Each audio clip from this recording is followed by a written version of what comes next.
Good morning everyone. आज की webinar कम panel discussion में आए हुए सभी सदस्यों, अतिथियों एवं सम्मानीय व्यक्तियों का मैं विनोद अग्रवाल हार्दिक स्वागत करता हूं।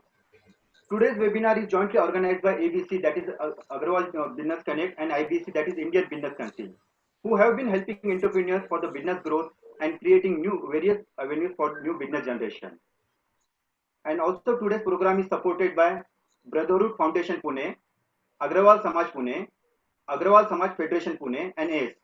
And I wish to thank all the presidents, secretary, treasurers of this organization who have supported us making this program successful. For today's program, we have two eminent speakers, Mr. Bharat Agrawal, who is the president of the prestigious institute Vishwakarma Institute, industry. Now I request Sahil to give necessary instructions to all the participants so that the webinar goes without any glitches. Over to you, Sahil. Yes, good morning to everyone present over here. So I'll start with the instructions. First instruction is that I would request all the participants to please off their videos so that the bandwidth will be strong and the speaker will be speaking without any fluctuations. Second message is if you have any doubts. Hello. Second is if you have any doubts or any questions, there is an option when you go in participant section. There is an option called raise hand. You can raise hand or message me in private. Third question. Third is please be specific with the questions and the speaker whom you are asking, so that I will understand and I will hand over the mic to the speaker itself. Thank you. Okay, thank you Sahil for giving the instruction. अब मैं ईश्वर चंद जी गोयल से अनुरोध करता हूं कि वो अपना मनोगत व्यक्त करें। ईश्वर जी गोयल जी, आपसे अनुरोध है कि आप अपना मनोगत व्यक्त कर सकते हैं। मैं अग्रवाल समाज, प्यारे भाइयों, मैं अध्यक्ष अग्रवाल समाज पूना ईश्वर चंद गोयल बोल रहा हूं। मैं सभी को बहुत बहुत बधाई देता हूं कि एबीसी ने एक अच्छी पहल की और पूरे अग्रवाल समाज को एक जगह जोड़ के ये वेबिनार जो किया, और हमारे जो आज के वक्ता हैं दोनों, अतुल गोयल और भरत अग्रवाल, मैं उन दोनों को भी बधाई देता हूं। बहुत अच्छी पहल है। और आप लोग क्वारंटाइन का अभी थर्ड चालू हो जाएगा परसों से। सेफ रहिए, ध्यान रखिए अपना अपना बिजनेस तो अपना चलता ही रहेगा, लेकिन सेहत बहुत जरूरी है।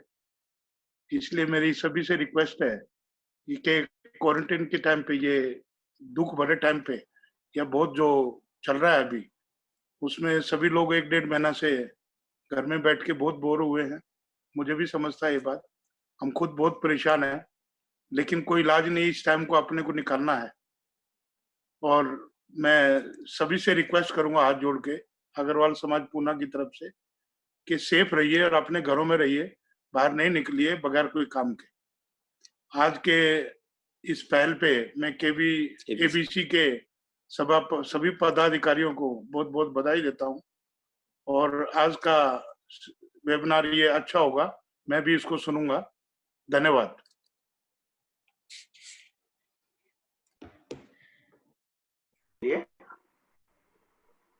अभी हम अपने प्रोग्राम की तरफ बढ़ते हैं।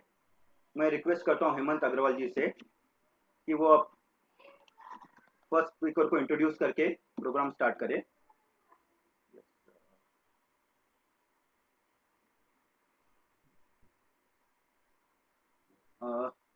और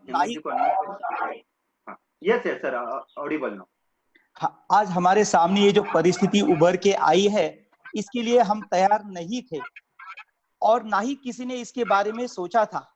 उसके बावजूद ऐसी परिस्थितियों पे भी हम लोगों ने मात दे के हमारी रोजमर्रा जिंदगी को इस परिस्थिति से बाहर निकालने के लिए और बेहतर तरीके से जी पाएंगे, इस संबंधित मार्गदर्शन करने के लिए आज हमारे पास में दो बड़े बड़े अपने क्षेत्रों में अनुभवी लोग हमारे साथ में हमारे साथ में है। इसी गतिविधियों के अंदर शिक्षण क्षेत्र में क्या क्या बदलाव आएंगे और व्यापारी क्षेत्र में क्या फर्क पड़ेगा, इन दो अलग मुद्दों पे आज ये चर्चा सत्र रहेगा। और हम ये आशा करते हैं कि आप लोग इन क्षेत्रों पे ज्यादा से ज्यादा इंफॉर्मेशन और वैल्यू कलेक्ट कर पाएंगे। मैं भरत अग्रवाल जी से निवेदन करता हूँ कि वे आगे की कार्रवाई, और विनोद अग्रवाल जी से रिक्वेस्ट करूंगा इसकी आगे की कार्रवाई करें। जी सर, धन्यवाद। आप मैं रिक्वेस्ट करता हूँ भरत अग्रवाल जी का आप इंट्रोडक्शन दीजिए। Mr. Bharat Agarwal is the president of Vishwakarma University and Vishwakarma Institute Group. He is a mechanical engineer and belongs to a family business of 3 generations. Under his leadership, the premier flagship institute, VIT Pune, Vishwakarma Institute of Technology Pune, became the first autonomous engineering institute in the state of Maharashtra. He is also the member of the executive committee of MCCIA and chairs the Higher Education Committee of the same. We now request Mr. Bharat Agarwal to throw some light on our education institute post this lockdown. Thank you, Hemant ji. Thank you, Vinod ji. Thank you, Deepak. Am I audible? कुछ thumbs up से मुझे समझ में आ जाएगा. Yes sir, you are audible. Great. Foremost, really thankful to ABC, IBC for giving us this platform to speak. I also think it's an honor to be on the same panel with Atul Goyal, who is a role model for all young business leaders like us. Education क्षेत्र ये ऐसा क्षेत्र है जहाँ पे the purpose of the campus, the purpose of the activity ये होती है कि हम सब एक साथ आए, बच्चे अलग अलग घरों से, अलग अलग जगहों से एक साथ आए, एक क्लासरूम में बैठे, एक कैंपस में बैठे, एक कैंपस में बैठकर एक अलग क्षेत्र प्रांत से आए हुए टीचर के थ्रू पढ़ाई करें, आपस में जिसे हम पीयर लर्निंग बोलते हैं, पीयर लर्निंग होवे, एक्सपर्ट्स इंडस्ट्रीज थे, एक्सपर्ट्स दूसरे यूनिवर्सिटीज थे, दूसरे देशों से वहाँ पे आए और अपना ज्ञान वहाँ पे देवे, बच्चे एक्सपेरिमेंट करें, नए नए प्रयोग करें और इन प्रयोग के थ्रू नए नए इनोवेशन हो। ये सब जब हम ध्यान रखते हैं तब हमें ऐसे ध्यान में आता है कि एजुकेशन इंस्टीट्यूट्स का मतलब है मास गैदरिंग्स। एजुकेशन इंस्टीट्यूट्स का मतलब पर्पस है कि अलग अलग जगह से लोग एक साथ आकर एक साथ बातचीत करे, काम करे, रहे साथ में। अनफॉर्चुनेटली कोविड डिजीज ये एंटी मास गैदरिंग्स है, इसलिए ये देश भर में लॉकडाउन 20-22 मार्च को हुआ था, but institutes, education institutes were the first ones to be announced to go under shutdown. तो मुझे ऐसे ध्यान में कि ये 10-15 मार्च के आसपास ही हम सबको शटडाउन के ऑर्डर्स भी आते थे और ऐसे इन जनरल हम सोच भी रहे थे कि तरह से पूना में उस समय केसेस बढ़ना चालू हो गए थे, हमें अटमोस्ट प्रिकॉशन लेते हुए पहले ही हमारे कैंपसेस को शटडाउन में लाना है। एक तरह से सरप्राइज ही था, बिकॉज हम में से कभी किसी ने भी शटडाउन या कभी किसी ने ऐसे कैंपस पूरी तरह से बंद होता, बच्चे नहीं आएंगे, लोग बैठेंगे, ऐसे तक हमने सपने में भी कल्पना नहीं करी थी। बट रियलिटी सामने थी हमारे और हम सब ने अपने अपने डिसीजंस लिए। बच्चे जो बाहर गाँव से आए थे वो सबको गवर्नमेंट ऑर्डर्स भी आए और हमें भी लगा कि वो अपने अपने घर पे ही ज़्यादा सुरक्षित रहेंगे, इसलिए सभी इंस्टीट्यूट्स ने, मैं सिर्फ विश्वकर्मा की बात नहीं करता हूँ, मेरे नेटवर्क में जो पूना के, महाराष्ट्र के इंस्टीट्यूट्स से डायरेक्टर्स, वाइस चांसलर्स, ओनर्स हैं, उन सबसे बातचीत होते रहती है और मुझे इतना समझ रहा है कि सभी ने उस टाइम प्रोएक्टिवली बच्चों को near by bus stop, railway station तक छोड़ने की प्रबंध की व्यवस्था थी, उनको हेल्प किया। काफ़ी हॉस्टल के बच्चे उसी समय अपने अपने शहरों के लिए, अपने अपने टाउन्स के लिए निकल गए और पूरी तरह से 14-15 मार्च के बाद में कैंपस लॉकडाउन मोड में आ गया। टीचिंग लर्निंग ये एक कंटिन्यूस प्रोसेस है, अगर इसमें ब्रेक आ जाता है तो जो हम पहले सीखे हुए चीज़ें रहती है, जो हमने नॉलेज गेन की चीज़ें रहती है, वो भी हम भूलना चालू कर देते हैं। एनीवेज, हम सब समझते हैं कि in a life of a human being a 6 month crisis, or I would also extend a 1 year to 2 year crisis should not be termed as a long term crisis. It's a short term crisis. बच्चों के career में ये एक बाधा है कि उनके पढ़ाई में ऐसी एक समस्या आई है कि वो कैंपस में रहकर पढ़ाई नहीं कर पा रहे हैं. पढ़ाई रुकनी भी नहीं चाहिए. डिजिटाइजेशन एजुकेशन में एक पिछले 3-4 साल से काफ़ी बोलचाल में रही हुई चीज़ है. काफ़ी इंस्टीट्यूट्स ने डिजिटाइजेशन को अडॉप्ट कर लिया था. ऑनलाइन टीचिंग लर्निंग काफ़ी हद तक, काफ़ी प्रमाण में पूरे विश्व में पॉपुलर होते जा रहा है. There are a few US companies like Coursera, Khan Academy, Udemy, Udacity who have been promoting courses in India as well. और ये सारे कोर्सेज एक बहुत ही अच्छे यूनिवर्सिटी के प्रोफेसर्स, अच्छे यूनिवर्सिटीज जो यूएस पे है, लंदन पे है, वहाँ के प्रोफेसर्स पढ़ा रहे थे.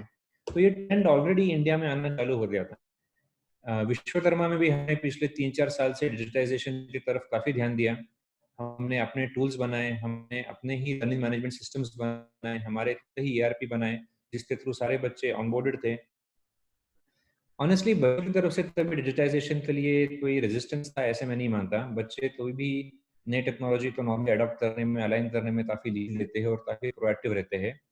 रेजिस्टेंस तो जो था वो जनरली टीचर साइड से था, बिकॉज एंड समझता भी because they you get used to a particular system of work. इन टीचर्स को भी ये क्लासरूम में जाकर ब्लैक बोर्ड पे सिखाना, सामने बच्चे होकर, तभी उनमें वो एक उमंग और एक जोश भी आता है पढ़ाने का, वो एक पर्सनालिटी और वो एक बिहेवियर ट्रेट में रहना, ये सब एक चीज़ें टीचर्स में बहुत स्ट्रांग रहती है, जिसकी वजह से they were always resistant to completely move on to digital technology और डिजिटल टीचिंग लर्निंग. हम काफ़ी 3 साल से प्रयत्न कर रहे थे कि ये ट्रांसफॉर्मेशन जल्दी हो, क्योंकि बच्चे हमेशा से ही इस चीज़ को हमेशा बहुत अप्रिशिएट कर रहे थे. फॉर एग्जाम्पल, एक 2-3 साल से हमारे काफ़ी कंटिन्यूस असेसमेंट में आने वाले टेस्ट और क्विजेस जो रहते हैं वो हम ऑनलाइन ले रहे थे, ऑन पेपर, ऑन कैंपस नहीं ले रहे थे.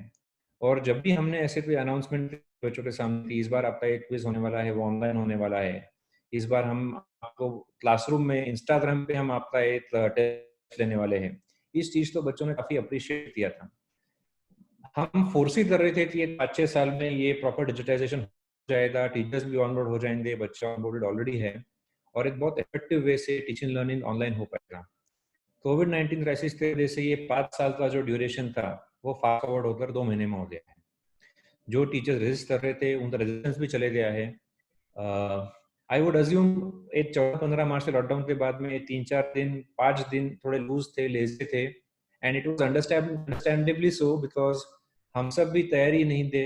हम सब अपने घर को संभाल रहे थे, अपने बच्चों, जो हमारे टीचर के बच्चे जो स्कूल जा रहे थे वो घर पे आ गए, बाहर ग्रोसरी नहीं मिल रहा है, बाहर बाकी एसेंशियल्स नहीं मिल रहे हैं. ये सब समस्याओं को लेकर पहले 3-4 दिन लूज है, पर उसके बाद इमीडिएटली हमारे सभी टीचर्स ने, और मैं खासकर विश्वकर्मा की बात करता हूँ और इवन बाकी इंस्टीट्यूट यूनिवर्सिटीज की बात करता हूँ, स्कूल्स की बात करता हूँ, काफी स्कूल्स के भी टीचर्स ने ऑनलाइन टीचिंग लर्निंग को अडेप्ट किया.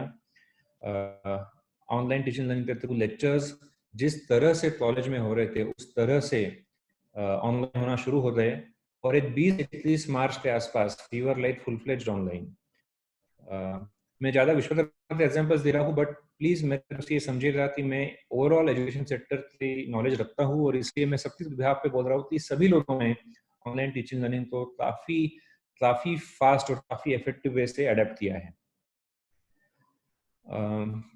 हमने ऑलमोस्ट जिस तरह से कॉलेज सुबह एक अप्रोक्सीमेटली 8 बजे चालू होता है और दोपहर को 2-3 बजे चालू होता है, या फिर दूसरा शिफ्ट 10 बजे चालू होता है और शाम को 5-6 बजे फिनिश होता है, उसी तरह से ऑनलाइन टीचिंग ने शुरू किया.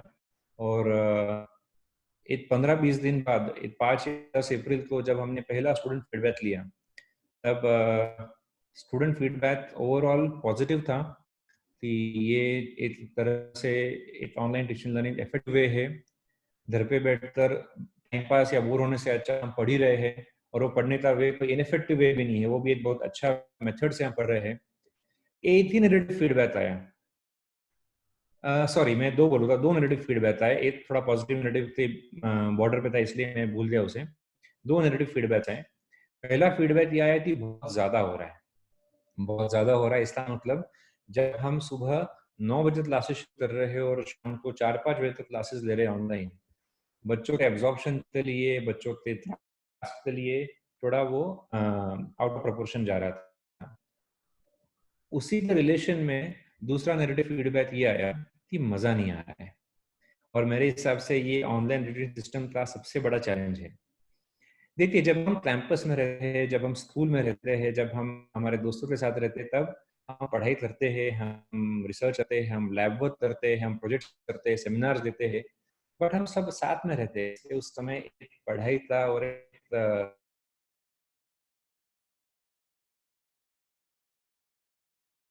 एलिमेंट अभी ये सिस्टम में, ऑनलाइन सिस्टम में नहीं है अभी। इसलिए ये सिस्टम का बेसिक एक फीडबैक ये आया कि इसमें ठीक है, हम पढ़ाई कर रहे हैं, हम सब कर रहे हैं, but we are not enjoying it as much as we do on campus. And honestly, it's a positive feedback as well as some sort of negative feedback, जिससे ये क्लियर मालूम होता है कि बच्चों को और इन जनरल सभी को कैंपस में साथ में रहना ज्यादा लर्निंग में कन्वर्ट करता है और ज्यादा फन में कन्वर्ट करता है। ऑनलाइन टीचिंग लर्निंग के कुछ पॉजिटिव्स है। सबसे इम्पोर्टेंट पॉजिटिव मेरे हिसाब से ये है कि ये एक personalised sort of teaching learning process है।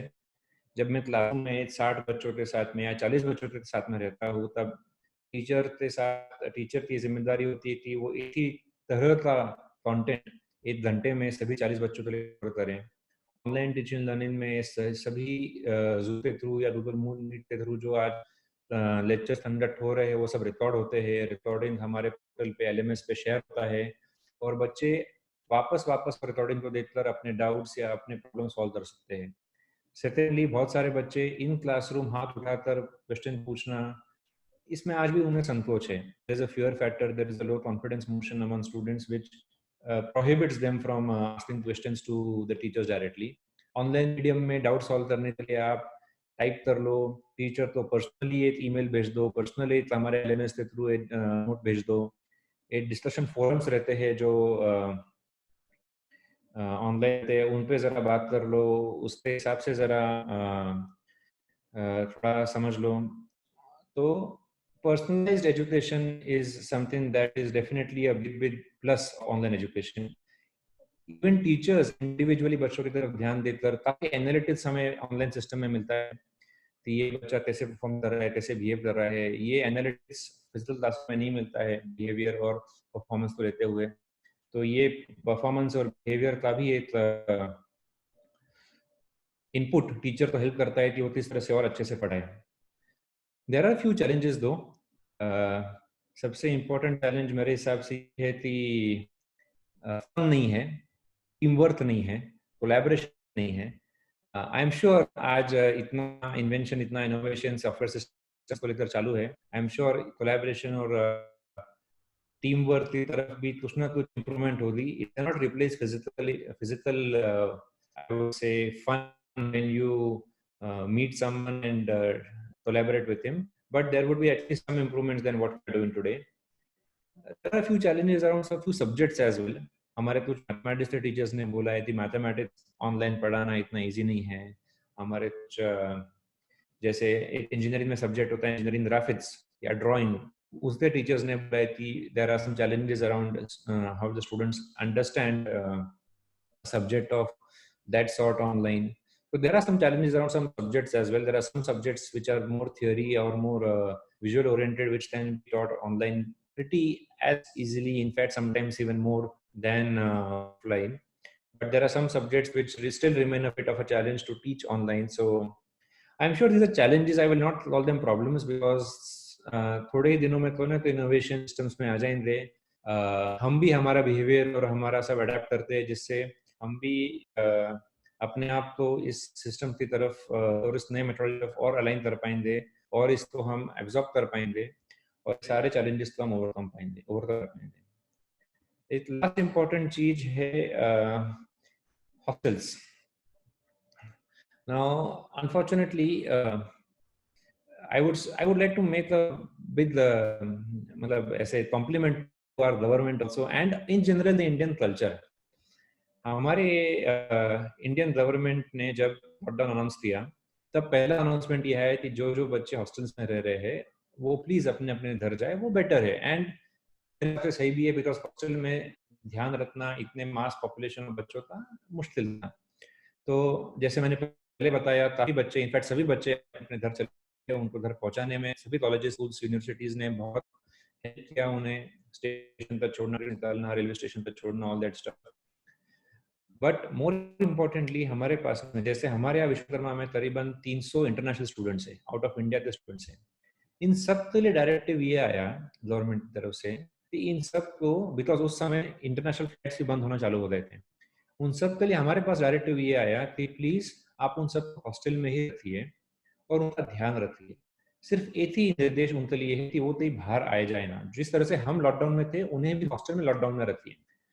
पैरेलल मैं एग्जांपल देता हूँ, मैं काफी यूएस यूनिवर्सिटी से जुड़ा हुआ हूँ, 2 यूनिवर्सिटीज के बोर्ड पे भी हूँ आउट ऑफ इंडिया यूएस वाले।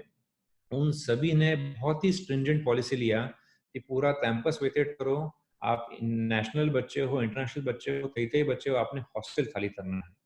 बहुत सारे इंडियन बच्चों तो उस समय प्रॉब्लम्स हुए, बिकॉज उनके पास कोई घर या और कोई साधन नहीं था, फ्लाइट्स नहीं मिल रहे थे, वीजा चैलेंजेस आते थे इंडिया में। Anyways those got resolved, but there was a panic situation over there. Indian government ने काफी प्रोएक्टिवली इंटरनेशनल बच्चों का ध्यान रखा। आज मेरे यहाँ पे, जैसे मैंने बताया, 300 बच्चे विश्वकर्मा में इंटरनेशनल स्टूडेंट्स हैं, बट सभी बच्चे कहाँ है, कैसे है, इसका एक प्रॉपर सिस्टम हमने बना दिया है। आई एम श्योर सभी ने बना दिया है, सभी इंस्टीट्यूट्स ने बना दिया है वो। और डे टू डे हमारी टीम उन सभी बच्चों से संपर्क में है। किसको कोई प्रॉब्लम है, किसको कोई अड़चन है, हम उसको प्रोएक्टिवली कर रहे हैं। हमारे यहाँ पे 2 बच्चे मोजाम्बिक के बीमार हुए थे, हमने उन्हें फिर एक हॉस्टल से दूसरे जगह शिफ्ट भी किया, जहाँ से उनको थोड़ा क्वारंटाइन टाइप फीलिंग है। तो ये सराहना है हमारे कल्चर की कि हम आदमी को देखते हुए उसकी तरफ से हम हमारी पॉलिसी बनाते हैं। इंटरनेशनल बच्चों को वापस जाना पॉसिबल नहीं था, तो हमने पॉलिसी वाइज डिसीजन लिया कि हम उन्हें प्रोटेक्ट करें। यहाँ पे इंडियन बच्चों को वापस घर जाना उनके सहूलियत के हिसाब से ठीक था, उनकी सेफ्टी पॉइंट ऑफ व्यू था, तो हमने वैसा डिसीजन लिया। I think so. I have conveyed what systems we implemented during COVID and what we are doing now. Thank you so much for patiently listening to me. I am open to any questions that we. Thank you so much. Yes, sir. So thank you very much for putting the insight on what's going on. Sir, I have got few questions. Like first, I would like to ask, what do we foresee next sessions to start? What do we foresee next sessions to start? हाँ, अभी ये जो ये थोड़ा anxiety है, थोड़ा surety इसके बारे में नहीं है ऑलरेडी। ऑल्दो मैं कॉलेज लेवल पे ये बोल सकता हूँ, कॉलेज यूनिवर्सिटी लेवल पे यूजीसी ने, जो हमारी मेन रेगुलेटरी बॉडी है, उन्होंने डिक्लेयर कर दिया है कि 1 अगस्त से जो हमारे Sorry to pause, Bharat ji. Sorry to pause. There is some bandwidth issue at your end. It's showing me speakers network bandwidth issue. Can you please check? मेरा आवाज आ रहा है अभी सही या अभी ब्रेक हो रहा है? ब्रेक हो रहा है अभी में? नहीं आ रहा है। It's okay now, Vinod ji? Yes. Perfect. Okay, please go ahead. Sorry. Thank you Vinod ji. UGC ने, जो हमारी मेन रेगुलेटरी बॉडी है, उन्होंने ऑलरेडी डिसीजन दे दिया है कि 1 August will be start of the academic for the old students, मतलब second या थर्ड ईयर के बच्चे। 1 September will be the entry point for the new students. Schools का अभी तक चैलेंज है, बिकॉज नॉर्मली स्कूल्स जून में चालू होते हैं। जिस तरह से लॉकडाउन 14 अप्रैल से 3 मई से अभी 18 मई तक चले गया है, लॉट ऑफ एंजाइटी है कि हम स्कूल को चालू कर पाएंगे, बिकॉज स्कूल्स को लेकर कंट्री ये ऑर्डर है कि हम चालू नहीं करना चाहिए। 1 मिनट और इसको बाजू में रखिए, हम खुद भी थोड़ा सा एंशियस है, because we are meant for mass gatherings. अगर हम बच्चों को साथ में लाए, हमने बहुत बहुत बहुत प्रिकॉशंस लेने पड़ेंगे कि हमारे कैंपस में हाइजीन और डिस्टेंसिंग के मेजर्स मेंटेन हो, पाले जाए, ताकि हमारे यहाँ पे कोई ऐसे डिजीज स्प्रेड होने की संभावना ना हो। मुझे ऑनेस्टली फील ये हो रहा है कि हम जून में कुछ भी एक्टिविटी शुरू नहीं कर पाएंगे ऑन कैंपस। स्कूल्स में एक्सपेक्ट कर रहा हूँ कि जुलाई या फिर मिड जुलाई तो शुरू हो गए। कॉलेजेस, यूनिवर्सिटीज अगस्त और सितंबर को शुरू हो गए। जब ये मैं बात कर रहा हूँ, इन जनरल एक अप्रोच हम सभी इंस्टीट्यूट्स और यूनिवर्सिटीज ने लिया है कि we should be now also ready with और with learning from home, teaching from home to be a regular phenomena with us. तो अगर एक्सटेंड भी होता है तो हमने उसकी तरफ से भी तैयारी करनी चाहिए। सेशन चालू इस समय हो जाएंगे।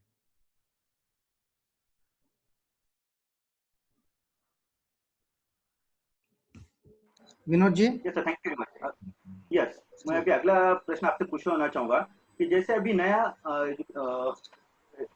स्टार्ट होगा सीजन, एकेडमिक सेशन चालू होंगे, तो उस समय सोशल डिस्टेंसिंग कैसे मेंटेन करेंगे इन दिस सिनेरियो? हाँ, तो ऑनेस्टली इसके आंसर्स अभी भी इन डेवलपमेंट स्टेज है। एक्सपेरिमेंट इस पर काफ़ी डिस्कशंस हमारे आपस में चालू है। इंस्टीट्यूट्स ओनर्स थे और इंस्टीट्यूट्स चलाने वाले थे, गवर्नमेंट थे। एक साफ तो नजर आ रही है कि जो हमारे 60 बच्चों की क्लास थी वो 60 बच्चों की क्लास नहीं हो सकती है अभी। जो 40 बच्चों की क्लास थी वो 40 बच्चों की क्लास नहीं हो सकती है। तो थंबनेल हमने ये लिया है कि हमने अभी एक क्लासरूम में 33% बच्चे ही बिठाने हैं। What was in proportion to what was the original size of a classroom. जब हम ये करेंगे, मैं एकदम इंजीनियरिंग कॉलेज की एक एग्जांपल देता हूँ। इंजीनियरिंग कॉलेज में 60 बच्चे क्लासरूम में बैठते हैं, तो अभी 15 से 20 बच्चे क्लासरूम में बैठेंगे। जब हम ये करना जाएंगे तब चैलेंज आएगा कि क्लासरूम इंफ्रास्ट्रक्चर और टीचिंग इंफ्रास्ट्रक्चर पे लोड आएगा। इसीलिए सारे बच्चे मीन्स ओवरऑल एक थंब रूल ये है कि सारे थियोरी लेसन्स ऑनलाइन हो, बच्चे कैंपस में लैब वर्क, प्रोजेक्ट वर्क और रेमेडियल टीचिंग के लिए आए, which might be restricted to only 1 day or maybe 2 days in a week. ये हम काफ़ी चीज़ों को देखते हुए डिसाइड कर रहे हैं। फॉरमोस्ट जो कोविड प्रिवेंटिव मेजर्स है, जैसे डिस्टेंसिंग हो, जब आदमी कैंपस पे आता है काफ़ी जो टच करता ही है the nature of the work that they have, तो हाइजीन और हाउसकीपिंग पॉइंट ऑफ व्यू भी हमने बहुत इंटरवेंशंस करने पड़ेंगे। एज सून एज बच्चे का बैच पूरा जाए, पूरा क्लासरूम वापस साफ करो, वापस टॉयलेट साफ करो, वापस लैब साफ करो। वो हाउसकीपिंग स्टाफ और हाउसकीपिंग की एजेंसीज पे जितना एक लोड बढ़ेगा, वो लोड को बैलेंस करने के लिए भी हमें बच्चों का मूवमेंट इस तरह करना पड़े कि एक पूरा बैच जाए आए और एक पूरा बैच जाए, और जब नया बैच आए उससे पहले हम पूरा हाउसकीपिंग कर ले। तो ऐसे काफ़ी चीज़ें हैं जो हमें कंस्टेंट्स लाने वाली है प्रिवेंटिव मेजर्स को मेंटेन करने के लिए। बट प्रिवेंटिव मेजर्स जो कोविड के है वो पालना, वो इम्प्लीमेंट करना बहुत ज़रूरी है, इनफैक्ट कंपल्सरी है। और अगर 100% किसी और बिजनेस के लिए है, मैं मानता हूँ एजुकेशन 200% उतना ही ज़रूरी है वो। इसीलिए एक थंब रूल ये है कि बच्चे सिर्फ पूरा थियोरी ऑनलाइन करें लैब वर्क के लिए और प्रोजेक्ट और रेमेडियल टीचिंग कॉलेजेस में आए। स्कूल्स के लिए भी हम यही प्लानिंग कर रहे हैं। स्कूल्स में ये इम्प्लीमेंट करना बहुत मुश्किल है, बट पूरा मई का महीना हम एक्सपेरिमेंटेशन डालने वाले हैं, जहाँ पे हमने पेरेंट्स के छोटे छोटे ग्रुप्स बनाए हैं, जहाँ पे 1st to 4th के बच्चे या 1st स्टैंडर्ड बच्चों को हम कैसे ऑनलाइन पढ़ा पाए, इसका सोल्यूशन नहीं है। बट ये इंटरेटिव मेथड एक मई के महीने में हम प्रोसेस करेंगे, एक्सपेरिमेंट करेंगे छोटे छोटे ग्रुप्स में, उससे लर्निंग्स लेंगे, ताकि जब जून जुलाई अगस्त में हम वो इम्प्लीमेंट करें तब इफेक्टिवली इम्प्लीमेंट करें। स्कूल में भी थॉट प्रोसेस है कि क्लासरूम 40 बच्चों की थी वो 15-20 बच्चों पे आ जाए। बच्चे 5 दिन जो स्कूल आते हैं वो 2 या 3 दिन आए, 3 दिन घर से पढ़े। टीचर्स जो रोज स्कूल में आते हैं वो भी जो स्कूल में जरूरत है वही स्कूल में आए, बाकी सब टीच फ्रॉम होम करें। ऑफिस स्टाफ, एडमिनिस्ट्रेटिव स्टाफ, ये एक बहुत बड़ा प्रोपोर्शन होता है हमारे यहाँ पे। विश्वकर्मा में हमारे यहाँ पे करीब 500 लोग सिर्फ एडमिनिस्ट्रेशन में काम करते हैं। ये 500 लोग प्रॉपरली और स्ट्रिक्टली वर्क फ्रॉम होम करें, उसके लिए जो डिजिटाइजेशन रिक्वायर्ड एडमिन प्रोसेस थी उसका इम्प्लीमेंटेशन ऑलरेडी शुरू हो गया और काफी हद तक प्रोग्रेस हो। Hope that answers the question somewhat.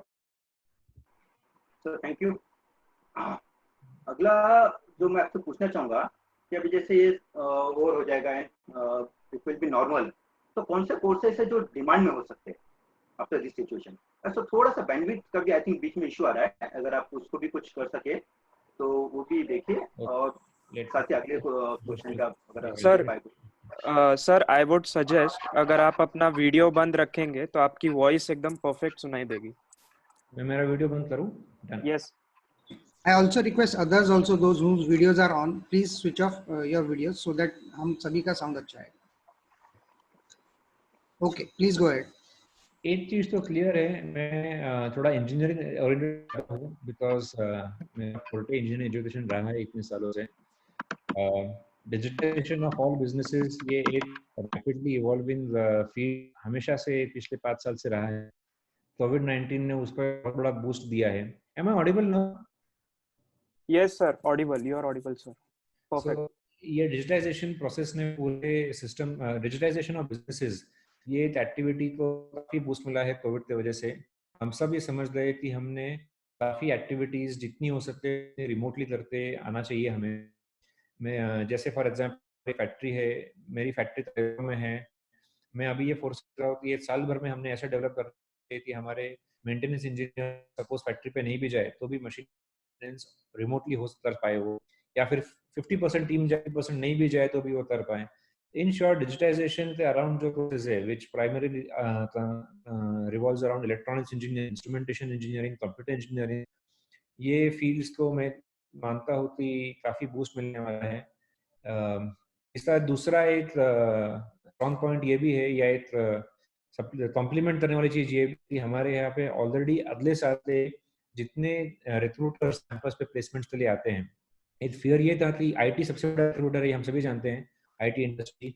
हमें फियर ये था कि how will they for next year placements. हमारे पास में ऑलरेडी अगले साल जुलाई से आगे तक के पहले 60 दिन के प्लेसमेंट डेज आईटी इंडस्ट्री ने बुक कर दिए हैं, which is a very very positive signal कि सभी जन ग्रोथ या फिर रिक्रूटमेंट को प्रायोरिटी दे रहे हैं।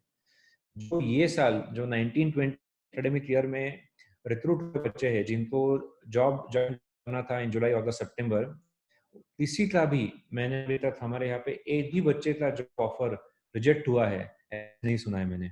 सभी कंपनीज अभी तक यही रिपोर्ट दे रही है हमें कि they will definitely continue with the job offers.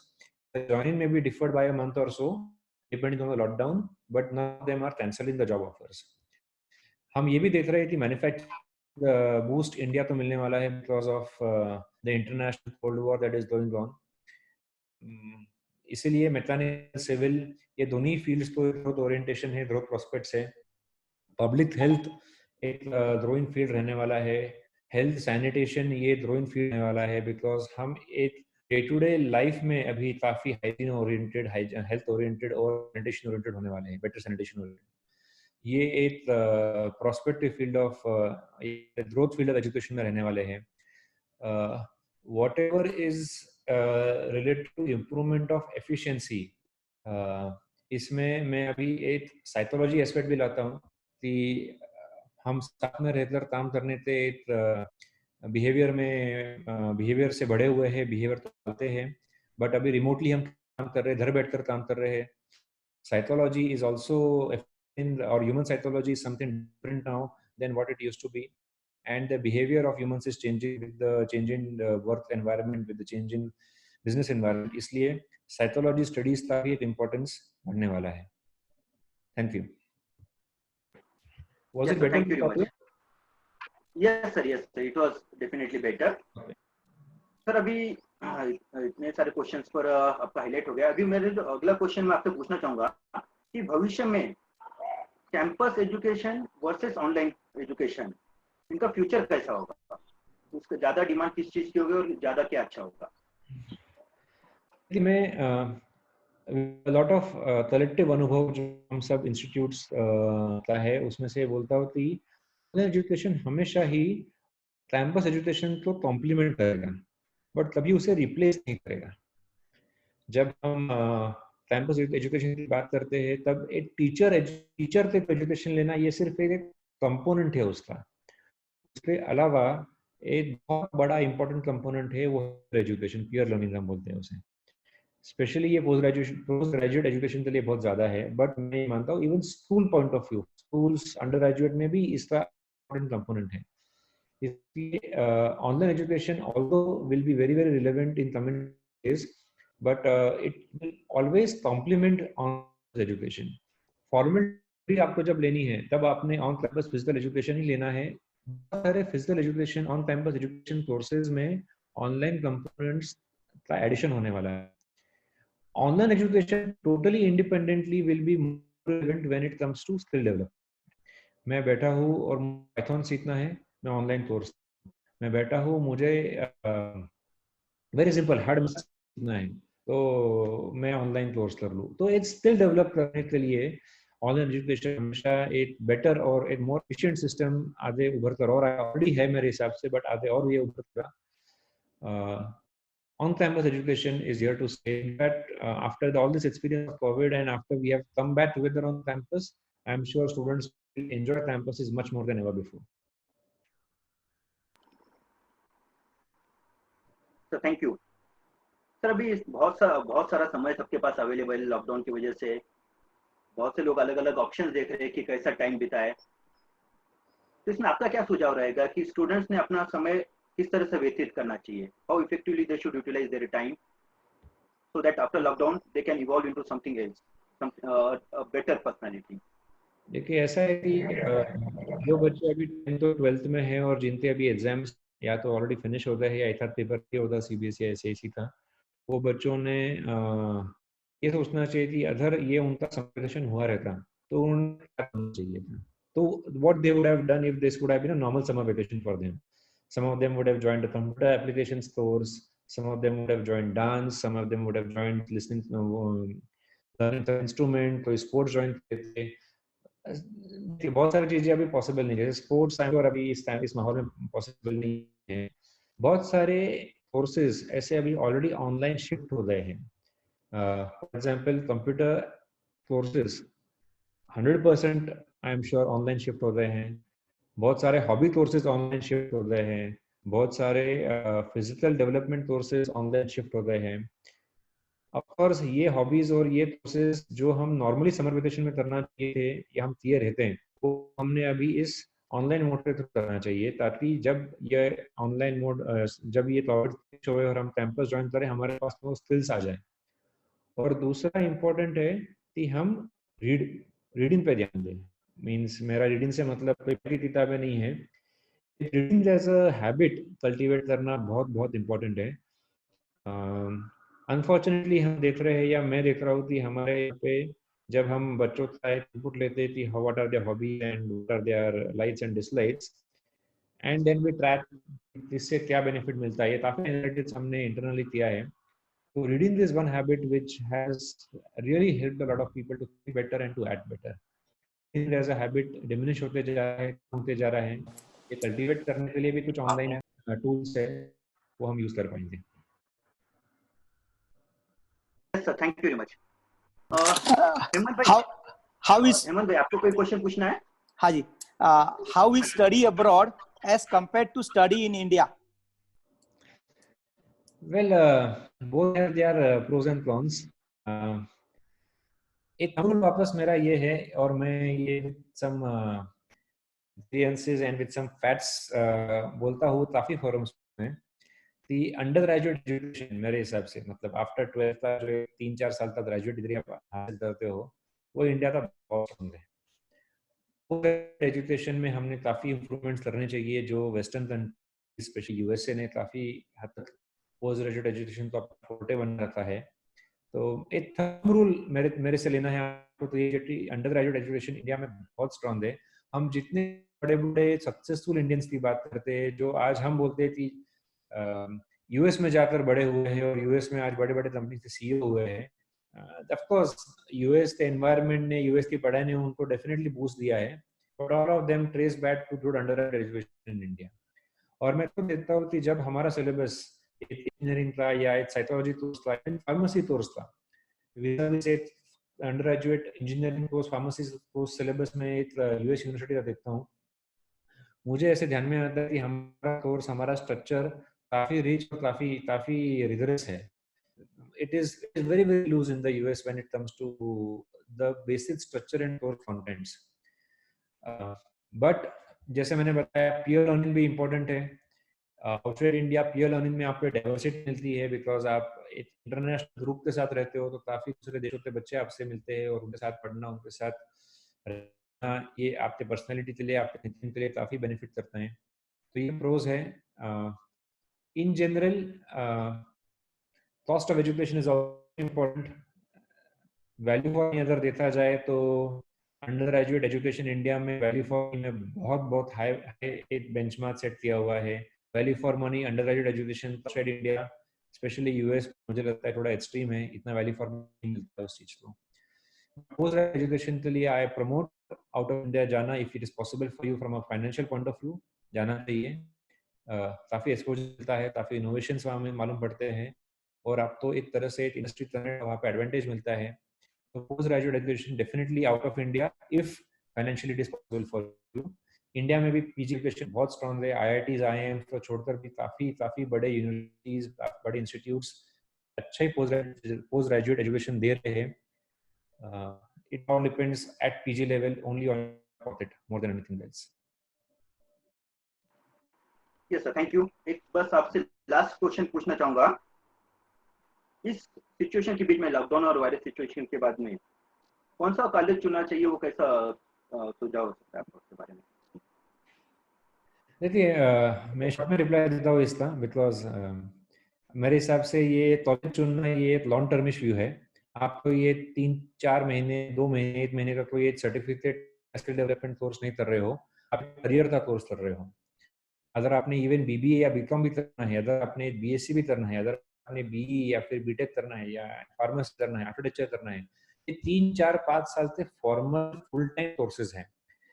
Don't choose a college only because of this current crisis, which is here to stay for 6 months, maybe 1 year or somewhere around that time. मेरा मतलब ये है कि please ये crisis देखते हुए, suppose आप विदर्भ में रह रहे हो, मराठा में रह रहे हो, और अगर आपको पुणे एक इच्छा थी कि हम पुणे जाकर पढ़ाई करेंगे, ये क्राइसिस सामने आया है इसलिए मैं पुणे नहीं जा पाऊंगा, या मैंने पुणे नहीं जाची, और मैंने हमारे ही कॉलेज में आजू बाजू पे जो मेरे घर से वॉकिंग डिस्टेंस पे है उसमें एडमिशन लेना चाहिए. अगर वो अच्छा है तो लीजिए, बट देन आपके चॉइस में नहीं हो तो वो मत लीजिए. अगर आपके मार्क्स अच्छे हो 12th में और आपको पुणे का कोई कॉलेज आपके पसंद का टॉप ऑफ द लाइन मिल रहा है तो वो लीजिए. वाई? बिकॉज ये 4 साल का प्रोसेस है, एजुकेशन का 5 साल का प्रोसेस है. Don't shorten it with a 6 months or 1 year view. Everyone will teach you online for the first 3-4 months, 6 months, till the time you are not able to move to the campus. All institutes have developed systems to take care of all your academic needs till the time you join the physical campus. It might be for Pune 1 year, it might be for some other place 3 months. But being in the campus of Pune after the lockdown will be over is much more beneficial than spending time in nearby college for 4 years, 3 years, 5 years, which will only be able to give you some moderate type of education. So my advice to students is that don't look at this as don't look at this as only a short-term phenomena. मेरे काफी दोस्त थे जो 12th के बाद in fact abroad भेजना चाह रहे बच्चों को, US में भेजना चाह रहे बच्चों को, और उनको अच्छे कार्नेगी मेलन, स्टैनफोर्ड जैसे यूनिवर्सिटीज से उनको कॉल लेटर्स भी आ गए, एडमिशन लेटर्स भी आ गए. When they asked me, मैं खुद NTU के बोर्ड पे हूँ, इंडियन टेक्नोलॉजी यूनिवर्सिटी पे, वहां से कुछ एडमिशंस जब हमारे दोस्तों के बच्चों को मिली है, वो सब परेशान है या एंजाइटी में है कि हम क्या करें, बच्चों को US भेजे, सिंगापुर में. मैंने सबको एक ही सलाह दी है कि ये सब यूनिवर्सिटीज इतने बड़े यूनिवर्सिटीज है, उन्होंने अपने आप को इस सिचुएशन के साथ अलाइन कर ली है. 3-6 महीना वो आपको घर बैठकर पढ़ाएंगे, बट उसके बाद जब भी सिचुएशन नॉर्मल होगी, they will make it, they will see to it that you will come to their campus. Don't miss out on the experience of that university, of that campus, just because of this short-term phenomena of 6 months, 1 year. You are here for 3 years, 4 years, 5 years, which is very important. Thank you so much. So thank you very much for putting the light on current scenario and how to be prepared for the times coming. अभी हम question answer जो है दोनों sessions के बाद में एक साथ में ही लेंगे, तो सभी से रिक्वेस्ट करता हूं कि आप अपने क्वेश्चंस रेडी रखिए. जैसे दोनों सेशन खत्म हो जाएंगे, अभी अगला सेशन अतुल गोयल जी का होगा, उसके बाद में पूरे क्वेश्चन एक साथ में लेंगे. मैं रिक्वेस्ट करता हूं हेमंत अग्रवाल जी से कि वो अतुल गोयल जी का इंट्रोडक्शन देंगे और उसके बाद में हम अगले सेशन की तरफ बढ़ेंगे. यस हेमंत भाई, over to you. Atul Goyal ji is the managing director of the Goyal Ganga Group and is one of the leading names in real estate. He is a civil engineer by profession, an entrepreneur by instinct, and a nation builder by choice. He has combined his vision with his precision of engineering to create his own unique identity in real estate industry. Today, we welcome him to address our audience about the new world we would be living in post this lockdown. Good morning, everyone. आप सभी को प्रणाम. हमारे ईश्वर जी गोयल जी, आदरणीय ईश्वर जी गोयल जी भी यहाँ पर हैं, उनको भी प्रणाम. Bharat Agarwal, we have mutual admiration for each other. मैं भी उनके काम को काफी एडमायर करता हूँ, सराहना करता हूँ। और हेमंत जी, दीपक जी जिन्होंने यहाँ मुझे आमंत्रित किया, विनोद जी, साहिल जी और यहाँ पर उपस्थित सभी हमारे आज में उपस्थित हमारे सभी अग्रवाल भाइयों और बहनों, मैं आपको मेरा एक एक्सपीरियंस शेयर करना चाहूँगा। बिकॉज ये मार्च महीना और अप्रैल महीना जो हमने कोरोना वायरस के इस ईयर में गुजारा है, ये एक ऐसा बदलाव हमारे आपस में लाया है जो हमें फील करना होगा और जो हमें महसूस करके हमने जो जो चीज़ें इस पे की है मैं आपसे शेयर करना चाहूँगा। मार्च में 21 मार्च तक तो ये फियर का माहौल रहा। 22 मार्च को कर्फ्यू लगा और 23 मार्च को लॉकडाउन हो गया। जब लॉकडाउन अनाउंस किया गया तो हमारे फिजिकल और मेंटल दोनों हमारे को महसूस हुआ कि वी आर कंप्लीटली डिस्कनेक्टेड। हफ्ता भर तो हमें सभी को लगा ही नहीं कि हमें क्या करना है। उस वक्त आपने जिस स्टेक होल्डर से बात की, हमने सभी लोगों से हमारे को कोई फीडबैक नहीं आया। सभी लोगों ने एकदम से बोला कि अभी डर का माहौल है, क्या करेंगे, कैसे बाहर आएंगे, कैसे बिजनेस बढ़ेगा, और अगर आप देखें तो हमारा बिजनेस जो है वो आवक और जावक का होता है। पैसा आना चाहिए और हम पैसा देते हैं, लेकिन दोनों चीजें एकदम से बंद हो गई। और एज अ व्यापारी, एज अ बिजनेसमैन, हमने ये कभी महसूस ही नहीं किया था कि हमारी दुकान हमारी वजह से नहीं, बट एक सब जगह हमारी दुकान बंद हो जाएगी। किसी ने आज एक बहुत प्यारा जोक भेजा कि मारुति सुजुकी और हमारा टर्नओवर दोनों का सेम हो गया। मारुति ने भी 0 सेल्स किया, हमने भी 0 सेल्स किया। और ये एक लॉकडाउन का फिनोमेना आज के तारीख में आज तक हमने कभी अनुभव नहीं किया। तो इस मेंटल लॉकडाउन को पहले उठाना बहुत जरूरी था। और मेंटल लॉकडाउन को उठाने के लिए as a real estate company हमने थोड़े प्रयास किए। हमने एक कुछ ऐसा एंगेजमेंट टूल बनाने की कोशिश की और हमने एक वीडियो बनाया, थैंक यू घर। और थैंक यू घर के जरिए हमने सबसे पहुंचने की कोशिश की, जहां उन्हें महसूस कराया, बोलने की एक अपॉर्चुनिटी दी।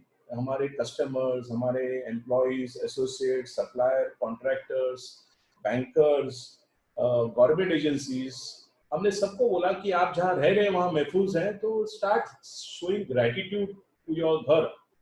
तो उससे क्या हुआ कि एक रियल एस्टेट के बारे में उनको एक महसूस होने लगा, अरे हाँ हम तो रियल एस्टेट में रहते हैं, हम तो घर में रहते हैं और आज वहीं महफूज हैं।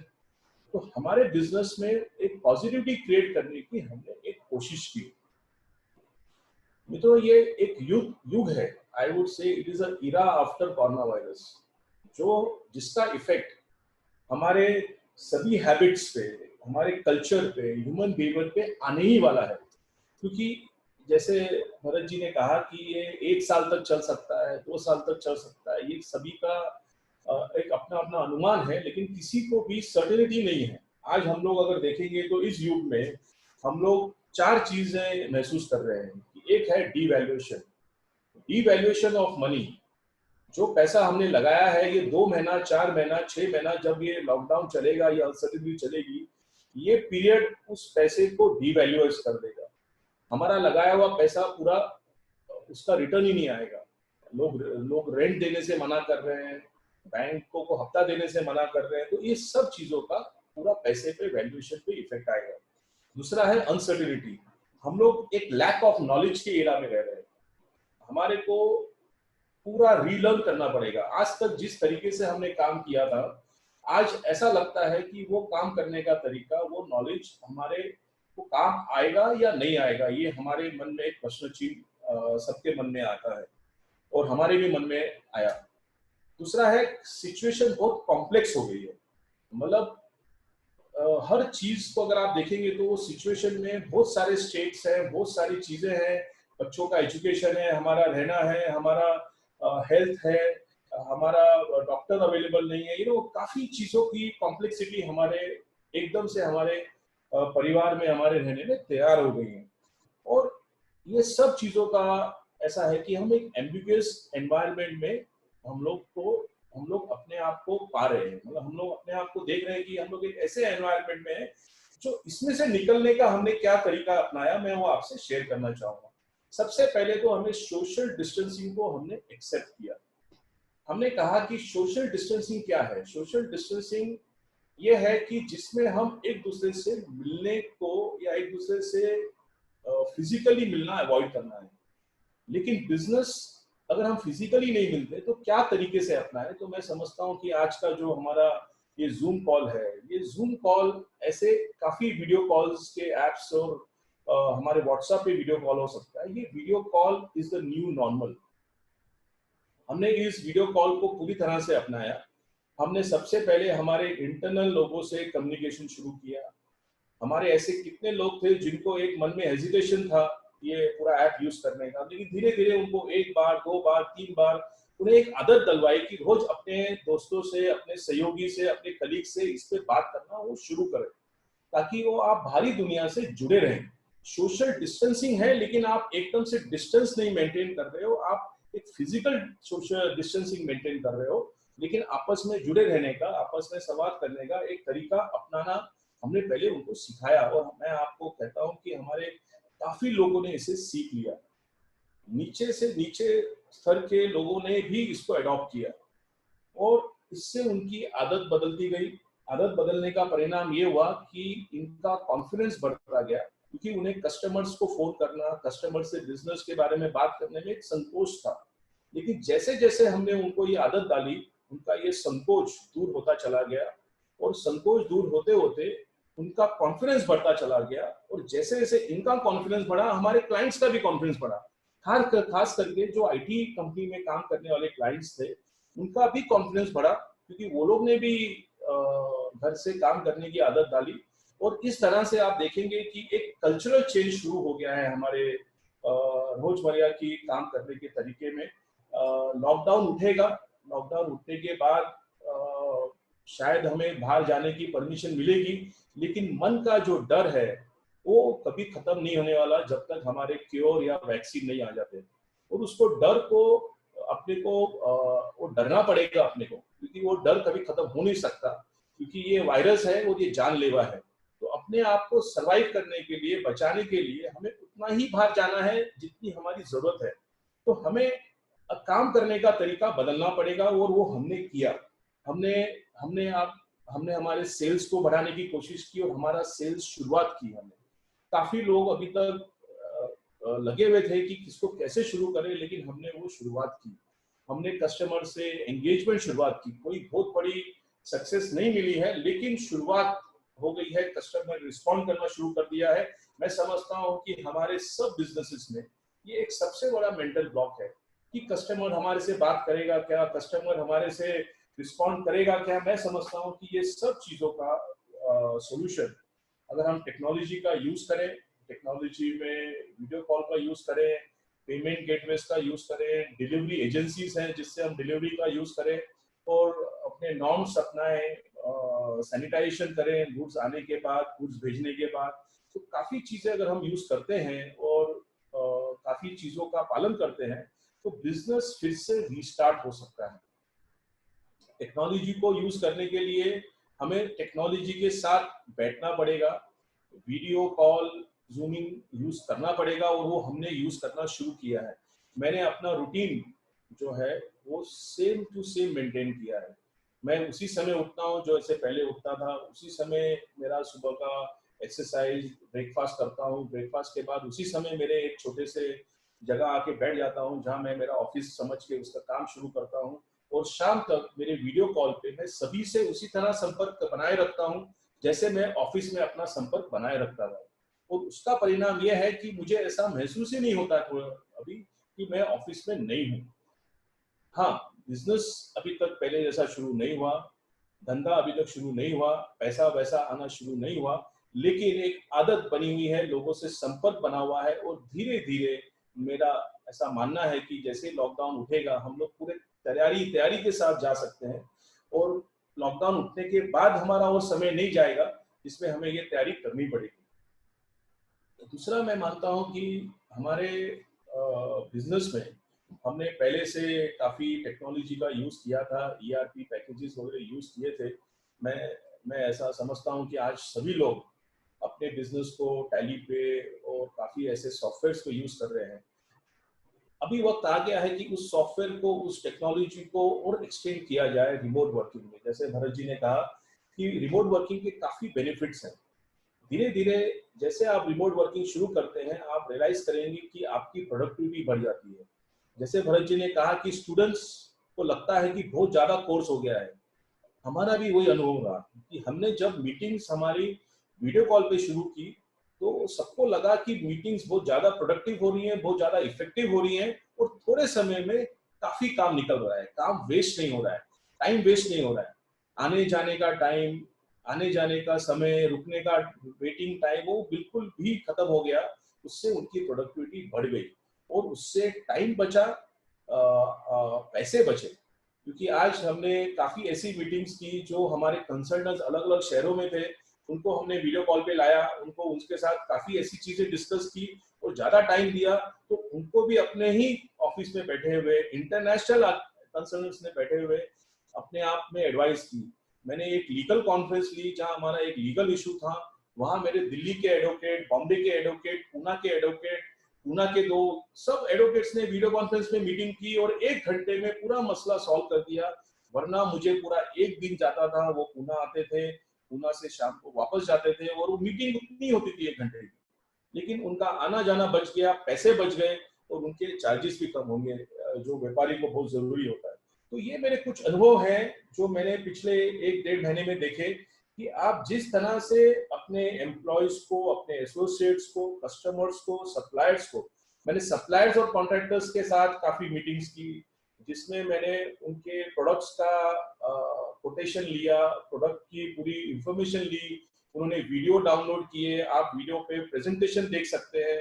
तो काफी सप्लायर्स ने हमारे को प्रेजेंटेशन दिया, कॉन्ट्रैक्टर्स को ऑफ कोर्स हमने उनके लेबर्स को वहाँ रखने के लिए उनको एंगेज किया, उनको अनाज वगैरह पहुंचाया, लेकिन जूम कॉल पे हमने उनसे मीटिंग करके उनके साथ भी काफी ऐसे प्रयास किए जिससे उनका हमारा एंगेजमेंट, संपर्क बना रहे। और वो संपर्क बने रहने से आज उनको हमारे बिजनेस में, हमारे काम में अभी भी उम्मीद लग रही है। जो लॉकडाउन के बाद एकदम लोग ना उम्मीद, एकदम हैरान हो गए थे, आज उनका मनोबल, आज उनका मोटिवेशन, आज उनके साथ हमारा संपर्क रहने से उनको ये पता है कि ये बिजनेस आज नहीं तो कल पक्का शुरू होगा। तो उनके मन से एम्बिग्यूटी निकालने का हमने प्रयास एक संपर्क बनाने से किया और मैं समझता हूँ कि यही चीज अगर हम सब लोग करें तो हमारा बिजनेस पहली तरह से शुरू हो सकता है। सोशल डिस्टेंसिंग को मेंटेन करते हुए भी हमारा बिजनेस शुरू हो सकता है। जैसे कल हम लोग एक अकाउंटेंट्स लेडी से हम बात कर रहे थे और वो बोली कि मैं घर से बाहर निकल नहीं सकती हूँ क्योंकि मेरे बच्चे छोटे हैं और बच्चे छोटे होने की वजह से मैं कोई डे केयर में नहीं जा सकती हूँ, मेरे घर में कोई है नहीं क्योंकि मेरे फैमिली वहाँ दूसरे शहर में गए थे, वहाँ ही अटक गए हैं, तो मैं क्या करूँ। तो हमने उनको बताया कि आप घर में बैठ के काम करिए। मैंने वीडियो कॉन्फ्रेंस पे किसी IT वाले को हमारे लिया और उनको कनेक्ट करके दिया और उससे आज वो लोग ने अपने घर में बैठ के काम करने का मनोबल उनको मिल गया। ये मेरे कुछ अनुभव हैं जिससे मुझे लगता है कि अगर हम ये कोशिश करें तो अपना बिजनेस न्यू नॉर्मल के साथ, नए टेक्निकों के साथ और नई इसके साथ फिर से बहुत अच्छे से शुरुआत कर सकते हैं।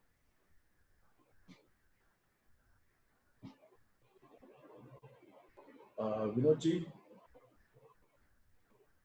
Hello. Yes, sir. Yes, sir. Yes. So thank you very much for putting the insights. Now I request Deepak Bansal to ask a set of questions if there are any. Deepak ji, over to you. Yeah, thank you. तो अतुल भाई, आपने काफी बेहतर तरीके से इस समय को इस्तेमाल करने का हमको तरीका बताया है और इतनी क्रिटिकल सिचुएशन में भी द न्यू बट नॉर्मल इस चीज को समझने के लिए हमको काफी मदद की है। यानी ये अनप्लान्ड चीज थी, लेकिन उसके बाद भी आप इसको अडॉप्ट करके नॉर्मल कैसे रह सकते हैं, वो सारे चीजों के ऊपर आपने काफी अच्छी लाइट हम लोगों को दी है।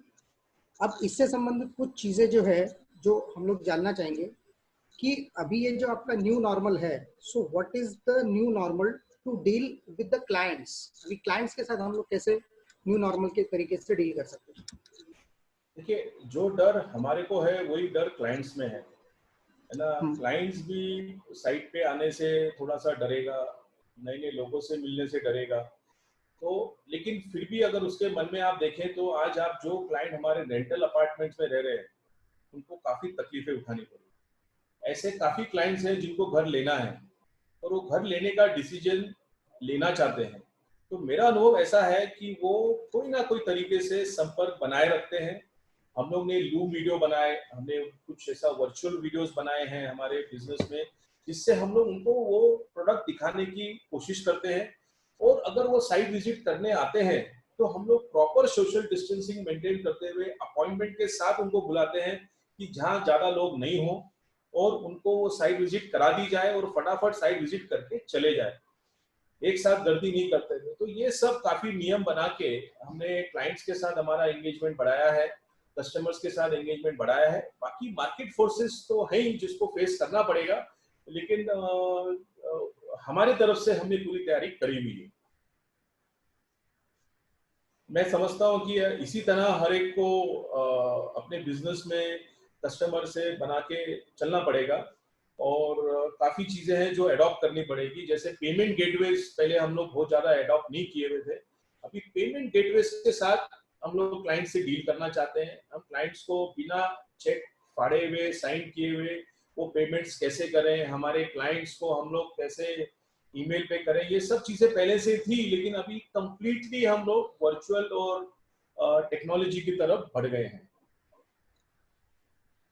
Okay, thank you. Physical contact जो है पहले से हमने तकरीबन 70-80% कम करने का पूरा योजना हमने बना ली है।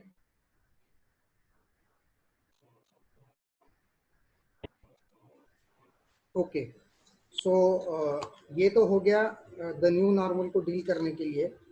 अभी यही जो न्यू नॉर्मल है, so how do you consider operating this into your organisation, factories, offices? देखिए, सबसे पहले अगर हम साइट की बात करें तो साइट पे जितने भी लेबरर्स हैं उनको उसमें ही कंटेंट रखने की योजना बनानी पड़ेगी, उनका साइट से आना जाना कम करने की योजना बनानी पड़ेगी। और हमने काफी रूल्स बनाए हैं जिससे वो साइट पे आते वक्त, वहाँ रहते वक्त कैसे वो सोशल डिस्टेंसिंग मेंटेन करें, काफी अपने सैनिटाइजेशन हैबिट्स को सुधारें। उस चीजों पे भी रूल हमने बना के उस साइट्स को शुरू करने का पूरा योजना मंडे से हमने शुरू कर दिया है। उसके अलावा हमने वहाँ एक पास के डॉक्टर से टाई अप कर लिया है ताकि अगर कोई मरीज मिले या कोई वहाँ पर तकलीफ हो तो इमीडिएटली उसको अटेंड किया जाए। और उसके ऊपर हम लोग काफी ट्रेनिंग, काफी जागरूकता लाने का प्रयास कर रहे हैं। वीडियो कॉन्फ्रेंसिंग के जरिए हमने उनको ऑलरेडी ट्रेनिंग देना शुरू कर दिया है, साइट के लोगों को, साइट के स्टाफ को, लेबर कॉन्ट्रैक्टर से हमारी मीटिंग्स शुरू हो गई हैं। तो ये सब प्रयास करने से ही, एंगेजमेंट करने से ही आप उधर पहुंच पाएंगे। और आज के तारीख में आपको उनसे एंगेज होना जरूरी है, भले ही वो आप वीडियो कॉन्फ्रेंस पे क्यों ना करें, लेकिन आपको उतना ही मेहनत करना पड़ेगा जितना आप साइट पे रह के करते थे। ओके, सो अभी इसके अंदर कुछ लोगों के मन में ये भी जिज्ञासा है कि बहुत सारे बिजनेसेस ऐसे हैं जिसके अंदर ट्रैवल करना पड़ता है, और कुछ लोगों को, जैसे भी आपने बोला साइट विजिट पे, तो ये कैसे पॉसिबल होगा कि what is the way to develop business without going out and without travelling? देखिए, ट्रैवलिंग का तो संकोच हमारे मन में भी है और सामने क्लाइंट के मन में भी आ गया है। कोई सप्लायर है या कोई कॉन्ट्रैक्टर है या कोई भी क्लाइंट आप पकड़ लीजिए, किसी को भी कोई अनजान साइट पे जाना या 10 बार ट्रैवल करना, सभी को एक संकोच है। ट्रैवलिंग तो आज इतना संभव भी नहीं है। तो इसमें ये कल्चरल चेंज आने वाला है और हमारे को उनसे संपर्क बनाना जरूरी है। जितनी हमारे को जरूरत है उतनी सामने वाले को भी जरूरत है। आज जो क्लाइंट हो तो उससे भी घर खरीदना है, सप्लायर हो तो उसको भी उतनी जरूरत है, कॉन्ट्रैक्टर है उसको भी उतनी जरूरत है जितनी हमारे को जरूरत है। तो बिजनेस तो शुरू होगा, उसके लिए मुझे नहीं लगता कि कोई हमारे मन में संकोच होगा, क्योंकि हम व्यापारी हैं। वो बिजनेस शुरू होगा, ये जरूरत की चीज है। आज आप देखिए, इतने कोरोना वायरस के इसमें भी एसेंशियल गुड्स की सर्विसेज, दुकानें सब शुरू थी और उसमें भी लोगों ने बिजनेस किया, लोगों ने माल लाया, माल लाके बेचा। तो इस तरह से लोगों की जरूरतें तो रहने वाली हैं और बिजनेस तो बढ़ने वाला है। ट्रैवलिंग में अगर संकोच होगा तो वो वीडियो कॉन्फ्रेंसिंग के थ्रू और जूम के थ्रू बिजनेस पक्का होगा। और मैंने ये भी अनुभव किया है, काफी मीटिंग्स की हैं और ये टेक्नोलॉजी का यूज, आज आप टेक्नोलॉजी यूज करो, इसमें आप प्रेजेंटेशन दे सकते हो, उनका प्रोडक्ट देख सकते हो, वीडियो पे आप उनकी पूरी प्रोडक्ट की पूरी जानकारी ले सकते हो, फैक्ट्री की जानकारी ले सकते हो, और जहां जरूरत पड़ेगी उतना आप एसेंशियली ट्रैवल करोगे, बेफजूल ट्रैवल करके। क्योंकि क्या है कि जैसे भरत जी ने कहा कि हमारे को लोगों से मिलने में जो आनंद आता है, वो आनंद उठाने के लिए भी हम कितनी बार ट्रैवल करते हैं, हम आनंद उठाने के लिए भी लोगों को मिलने जाते हैं। वहां अपने को एक मर्यादा बनानी पड़ेगी, we have to control ourselves that वो आनंद हम सिर्फ सोशल मीडिया पे या वीडियो पे ही उठाएं, लेकिन फिजिकली मिलने पे अपने को एक बैरियर लगाना पड़ेगा, और वो लगाएंगे तो बिजनेस संभव है, ये मेरा अनुभव है। बहुत ही अच्छे तरीके से आपने इस, एक बहुत इंपॉर्टेंट क्वेश्चन था और बहुत प्रॉपर वे में आपने इसको हैंडल किया गया। एंड वन मोर थिंग कि आपने एक जो चीज बोली कि कस्टमर को भी हमारी उतनी ही जरूरत है, शायद इस चीज को हमको फोकस करना बहुत ज्यादा जरूरी है। हमको ऐसा लगता है कि हमारी ही जरूरत है, जिसकी वजह से लोग इसको फॉर ग्रांटेड के तरीके से देखना शुरू कर देते हैं। एक क्वेश्चन अभी हेमंत भाई पूछना चाहेंगे। हेमंत जी,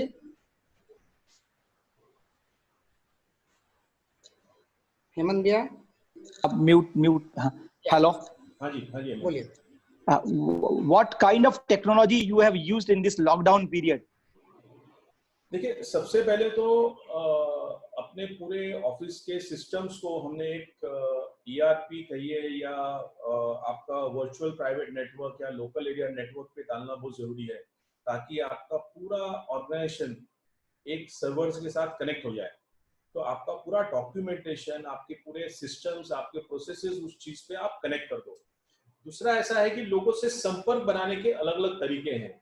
आप सिंपलेस्ट वे ले लीजिए, आज आपके हाथ में व्हाट्सएप है, व्हाट्सएप पे आपको वीडियो कॉलिंग कर सकते हैं, फोन कर सकते हैं, आप इंटरनेशनल कॉल्स कर सकते हैं, इंटरनेशनल वीडियो कॉल कर सकते हैं, और इंटरनेशनली आप किसी से भी बात करके, कितनी भी देर बात करके अपना बिजनेस बढ़ा सकते हैं।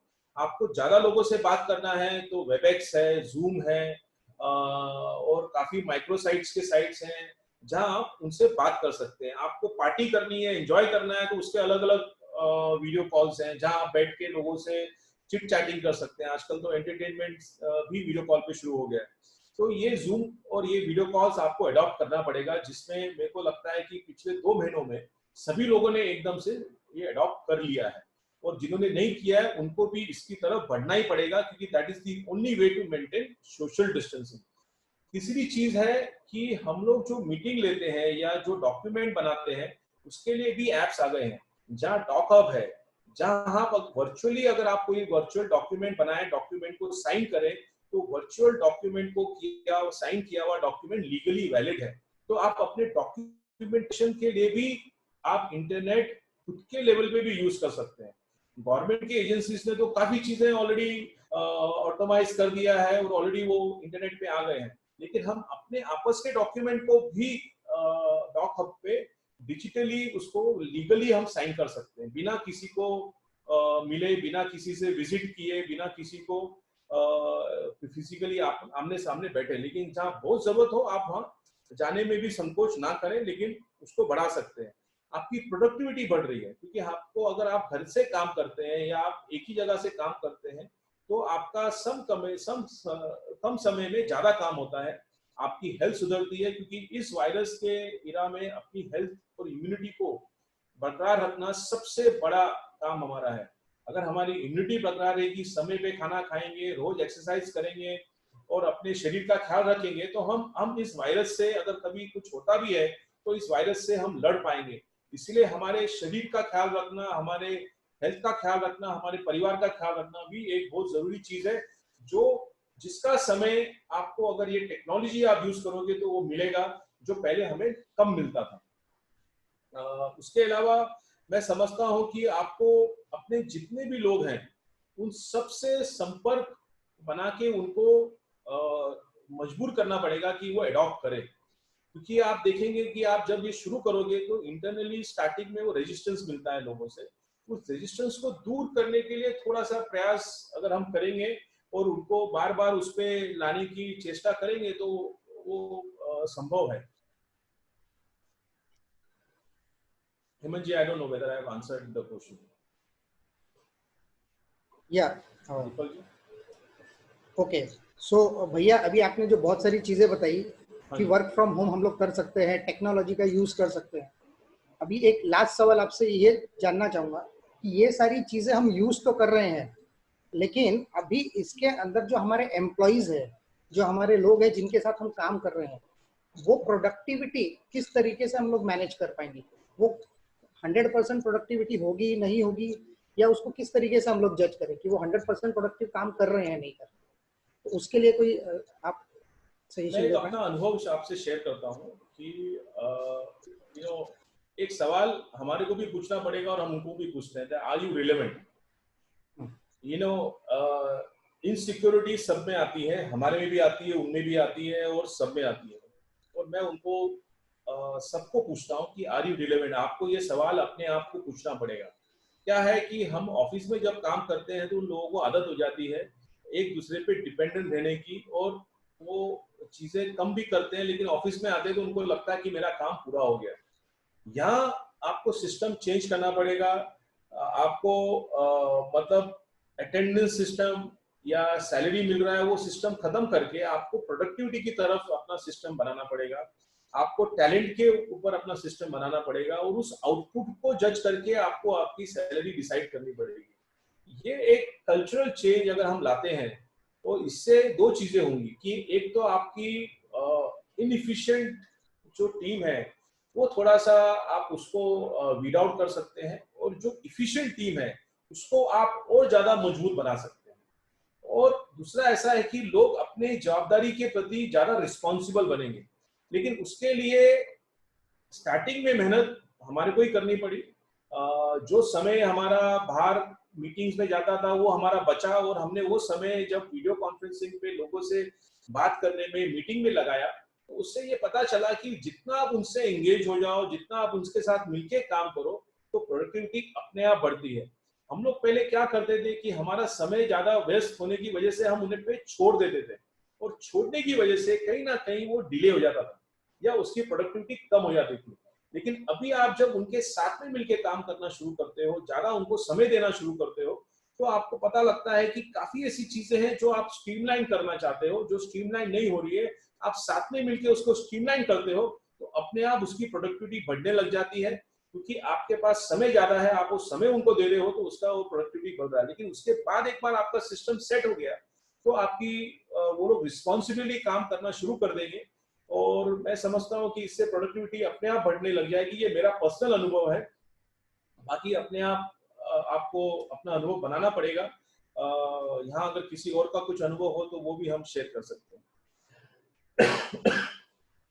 बहुत ही सही बात की आपने भैया, क्योंकि बेसिकली बिजनेस हमारा है, प्रोफेशन हमारा है, तो इनिशिएटिव ऑब्वियसली हमको लेना पड़ेगा, जिसकी वजह से हम हमारे स्टाफ को उस चीज के अंदर ढाल सके, और उसके बाद ही वो सारी चीजें फिजिबल होगी, पॉसिबल होगी। So thank you from our end for all this valuable input. Now I request Vinod ji to take ahead the meeting for further proceedings. Yes, Deepak ji, thank you very much. Thank you very much, Atul sir, सारे insight देने के लिए। अभी समय हमारा question and answers लेने का। कुछ पार्टिसिपेंट्स ऑलरेडी कुछ क्वेश्चंस पोस्ट किए हैं, वो सबसे पहले मैं पूछना चाहूँगा। मिस्टर प्रतीक है, वो पूछना चाहते हैं कि आगे चलकर रियल एस्टेट का फ्यूचर क्या होगा, प्राइजेस कम होगी या और उसमें ग्रोथ आएगी, और नया जो रन है रियल एस्टेट में वो कब आएगा? मिस्टर प्रतीक, ये क्वेश्चन अतुल सर के लिए। नहीं, देखिए, रोटी कपड़ा मकान जो हम बोलते हैं, we are from the essential services, है ना। मकान या रियल एस्टेट तो जब तक हमारा पॉपुलेशन है, जब तक माइग्रेशन हो रहा है, जब तक लोग यहाँ काम करने के लिए आएंगे, तो मकान की जरूरत हर एक को पड़ने वाली है।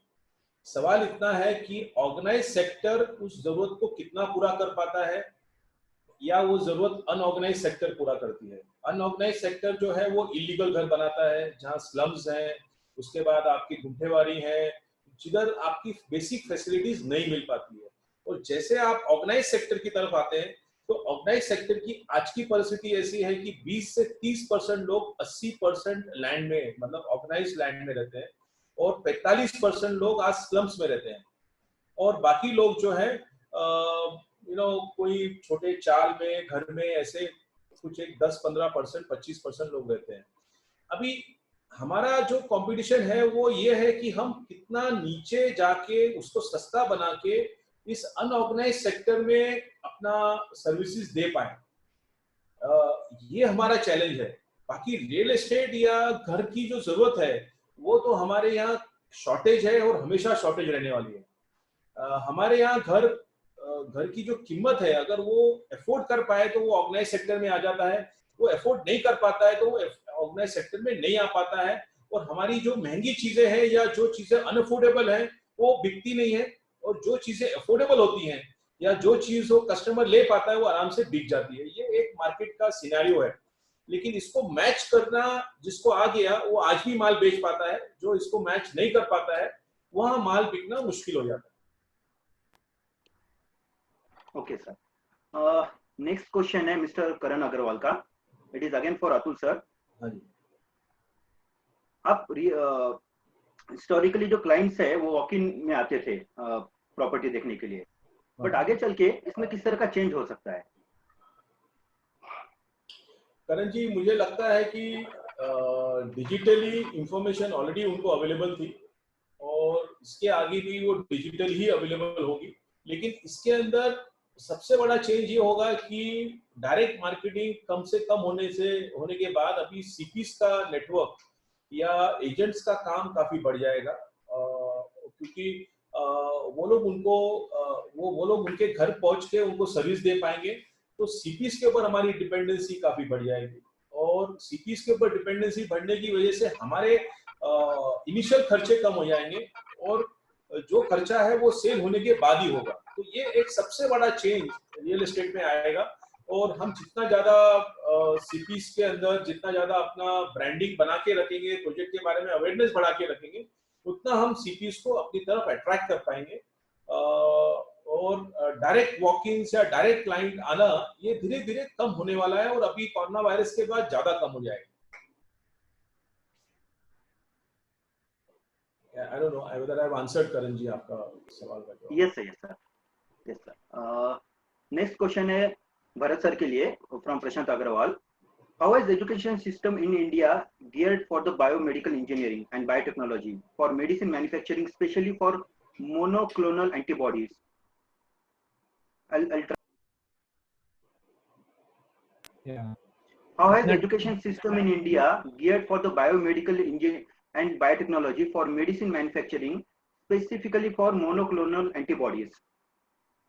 इतना वो फार्मा फील्ड से रिलेटेड है, इसलिए बहुत टेक्निकल क्वेश्चन पूछा है। मैं इसका टेक्निकली मैं शायद से वो चीज तो नहीं जानता हूँ, बट ये चीज मैं सिंपल डिमांड सप्लाई रूट के थ्रू इसका एक्सप्लेनेशन देता हूँ।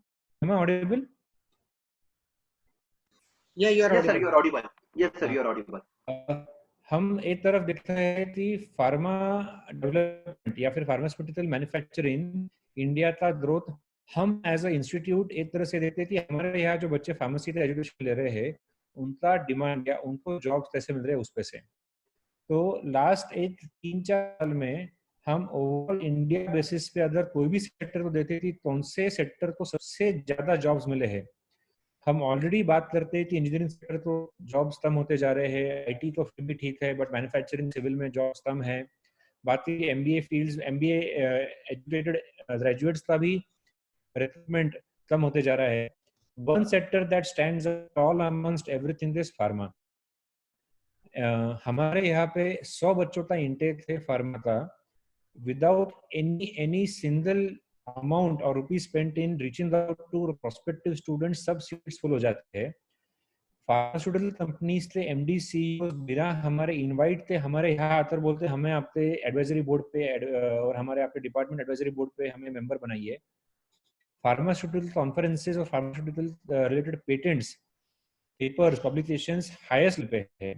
और लास्ट हम जब बात करते हैं कि चाइना पे डिपेंडेंसी फार्मास्यूटिकल रॉ मटेरियल्स की कम होनी चाहिए, ग्लोबल सप्लाई चेन रीओरिएंट होना चाहिए, रीऑर्गेनाइज होना चाहिए, उसमें इंडिया में फार्मास्यूटिकल कंपनीज अपने अपने रॉ मटेरियल सोर्सिंग पे भी यूनिट्स डेवलप करना चाहेंगे। मैं फोरकास्ट करता हूँ कि overall pharma development, pharma manufacturing, pharma research, ये तीनों ही इंडस्ट्रीज को बूस्ट है।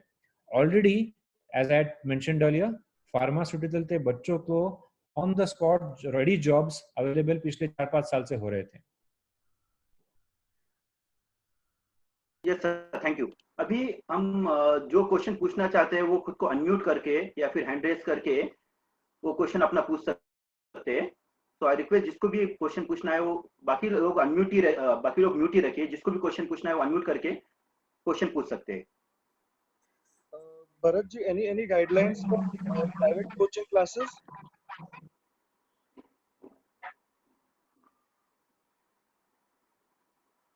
One second, I'm just confirming. Hello? Any Yes, sir, audible. for private coaching classes? I feel private coaching classes के future in fact और bright है, because on campus education challenging रहने वाला है 6 महीने साल भर में। इतना ही सलाह है कि प्राइवेट कोचिंग को भी ऑनलाइन ले जाइए। आप इनफैक्ट प्राइवेट कोचिंग के थ्रू कम से कम बच्चों को एक रूम में या एक ग्रुप में रखकर पढ़ाई करा सकते हो, जिससे पर्सनल अटेंशन ज्यादा अच्छा हो सकता है। Move away from a business model जहाँ पे आप 50, 100, 150, 200 बच्चों के क्लास में पढ़ाते थे, go in smaller sizes. I am sure you will also earn premium out of that. Reach कैसे हो जाए, बच्चों तक पहुंचे कैसे? Digital media, sir. Digital media. Every student is on digital media much more than you and. सबसे request है कि एक क्वेश्चन ही लेंगे so that मैक्सिमम क्वेश्चन हम अटेंड कर पाए और सेशन हम समय पर समाप्त कर पाए। यस, जो भी नेक्स्ट क्वेश्चन पूछना चाहते हो अनम्यूट करके क्वेश्चन पूछ सकता है। So my question is to Atul ji. जी, नितिन का कुछ स्टेटस था कि आवाज नहीं आ रही आपकी। Am I audible now? Yes, disturbance बहुत है, आप थोड़ा सा सेट कर लीजिए, उसके बाद में आपका क्वेश्चन लेंगे। तब तक कोई और क्वेश्चन पूछना चाहता है? अतुल जी नमस्ते, मैं बात कर सकता हूँ विनोद जी? हाँ जी। Yes please. अतुल जी नमस्ते, मैं राजेंद्र अग्रवाल बोल रहा हूँ, एबीसी मेंबर हूँ। मैं चाहता हूँ कि इस वक्त ये जो वायरस का जो माहौल हुआ है, पूरा ब्लेम गेम चाइना पे जा रहा है। तो मैं पूछना चाहता हूँ कि कंस्ट्रक्शन इंडस्ट्री में चाइना का कितना परसेंटेज ऑफ मटेरियल कंट्रीब्यूशन आता है, और हाउ इंडियन कंस्ट्रक्शन कंपनी उसको कॉम्पेंसेट करके अवॉइड करे कि हम चाइना से कम ले। ऐसा कुछ थॉट प्रोसेस कुछ फील हो रहा है क्या? राजेंद्र जी, ऐसा है कि अगर आप मोरबी के बारे में अगर आप जानते हैं जी, जहाँ से हम लोग टाइल्स मंगाते थे, मोज़ेक टाइल्स और हमारे टाइल्स मटेरियल सब आते थे, वो एक इंडस्ट्री थी जो पिछले कुछ सालों पहले चाइनीज कंपनीज की वजह से कंप्लीटली मतलब बैंकरप्ट हो गई थी। लेकिन उन्होंने अपनी टेक्नोलॉजी को चेंज किया, अडॉप्ट किया, और उन्होंने आज इंडिया में अपना पैर वापस जमा लिया है, और अभी चाइनीज का उसमें परसेंटेज और शेयर, मार्केट शेयर काफी कम हो गया। And they have started giving the most competitive material at a very competitive price. I think जिस मटेरियल में ये challenges आ रहा है, वो सब इंडस्ट्रीज को अपने इंडिजिनाइज तरीके से उसको इम्प्रोवाइज करना पड़ेगा। और मैंने अभी बीच में नितिन जी गडकरी और पीयूष जी गोयल का एक सेशन अटेंड किया था, जहां उनसे भी वार्तालाप हुई थी, और यहाँ लोकल हमारे स्टेट गवर्नमेंट के भी काफी मिनिस्टर्स का बोलना था कि they all are encouraging Indian markets, Indian industries to come up with competitive pricing and competitive products.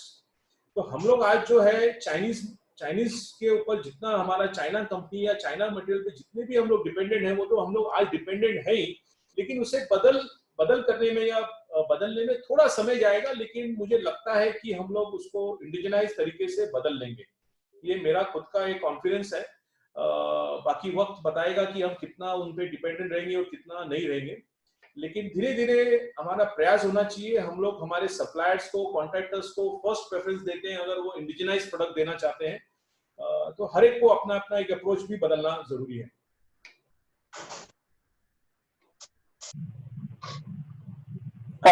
Answered your questions. Nitin Gadkari ji का कुछ दिनों पहले स्टेटमेंट था, requesting all the builders to sell the unsold inventory at no profit and no loss. To buying that idea Atul ji? नहीं, वो session में मैं था। देखिए, वो नरेटको ने ऑर्गेनाइज किया था, और नरेटको के अंदर भी मैं काफी एक्टिव हूँ, तो वो सेशन में मैं था। नितिन जी का ये बोलना नहीं था कि आप उनका ये बोलना था कि जो आपका अनसोल्ड इन्वेंट्री है, जहाँ कुछ बिल्डर्स, बॉम्बे के कुछ बिल्डर्स खास करके, जो अपना प्राइस पकड़ के बैठे हैं और वो प्राइस कम नहीं कर रहे हैं, और वो लोग है ना ब्याज ले जा रहे हैं और ब्याज भर रहे हैं, ताकि उनका जो कॉस्ट प्राइस है वो कम है, लेकिन सेलिंग प्राइस को बरकरार रखने के लिए वो लोग उसको ब्याज के पैसे से फीड कर रहे हैं। ऐसे बिल्डर्स से ऐसे प्रोडक्ट्स को उन्होंने कहा कि आप अपना ये तरीका बदलिए और इसको आप प्राइस कम करके बेच के आप लिक्विडिटी लेके आइए, बैंकों पे डिपेंडेंट मत रहिए। उनका सबसे बड़ा मुद्दा जो उनके सेशन में था कि जो बिल्डर्स बैंकों पे डिपेंडेंट है, बैंकों के पैसों पे डिपेंडेंट है, आप अपनी बैंकों की डिपेंडेंसी कम करिए, क्योंकि बैंकों के पास भी आपको आगे फंडिंग देने के लिए पैसा नहीं रहने वाला है। तो आपको उन्होंने अपना खुद का एक उदाहरण दिया। उन्होंने कहा कि मैं जिस तरह से अपने हाईवेज बना रहा हूँ, जिस तरह से मैंने टोल का हाईवे बनाया, वो बोलते हैं कि मैं 1 लाख करोड़ तक का इनकम जनरेट करने वाला हूँ टोल से, और उसको मैं मोनेटाइज करने वाला हूँ। एवरी ईयर अगर मुझे 1 लाख करोड़ की इनकम आएगी तो मुझे मोनेटाइज करके मैं बहुत ज्यादा काम कर सकता हूँ। ये उनका एक मॉडल था, और उन्होंने कहा कि ये सेम मॉडल आप अपनाइए। और उन्होंने उसके साथ ये भी कहा था कि आपको कंस्ट्रक्शन छोड़ के भी आपको बाकी क्षेत्रों में भी आना चाहिए, जैसे रोड मेकिंग है, ब्रिजेस है, या वेयर हाउसिंग है, ऐसे अलग अलग पार्ट्स बनाने की भी उन्होंने प्रेरणा दी थी। तो इन्होंने इतना नहीं कहा था कि आप उसको प्राइसेस गिरा दीजिए, और उसको वो एक मीडिया ने उसको अलग ढंग से थोड़ा सा प्रेजेंट किया था, उनकी पूरी बात को प्रेजेंट नहीं किया गया।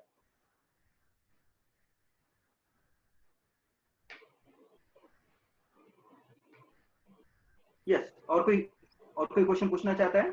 ठीक है, तब तक एक योगेश अग्रवाल जी उन्होंने क्वेश्चन पोस्ट किया है।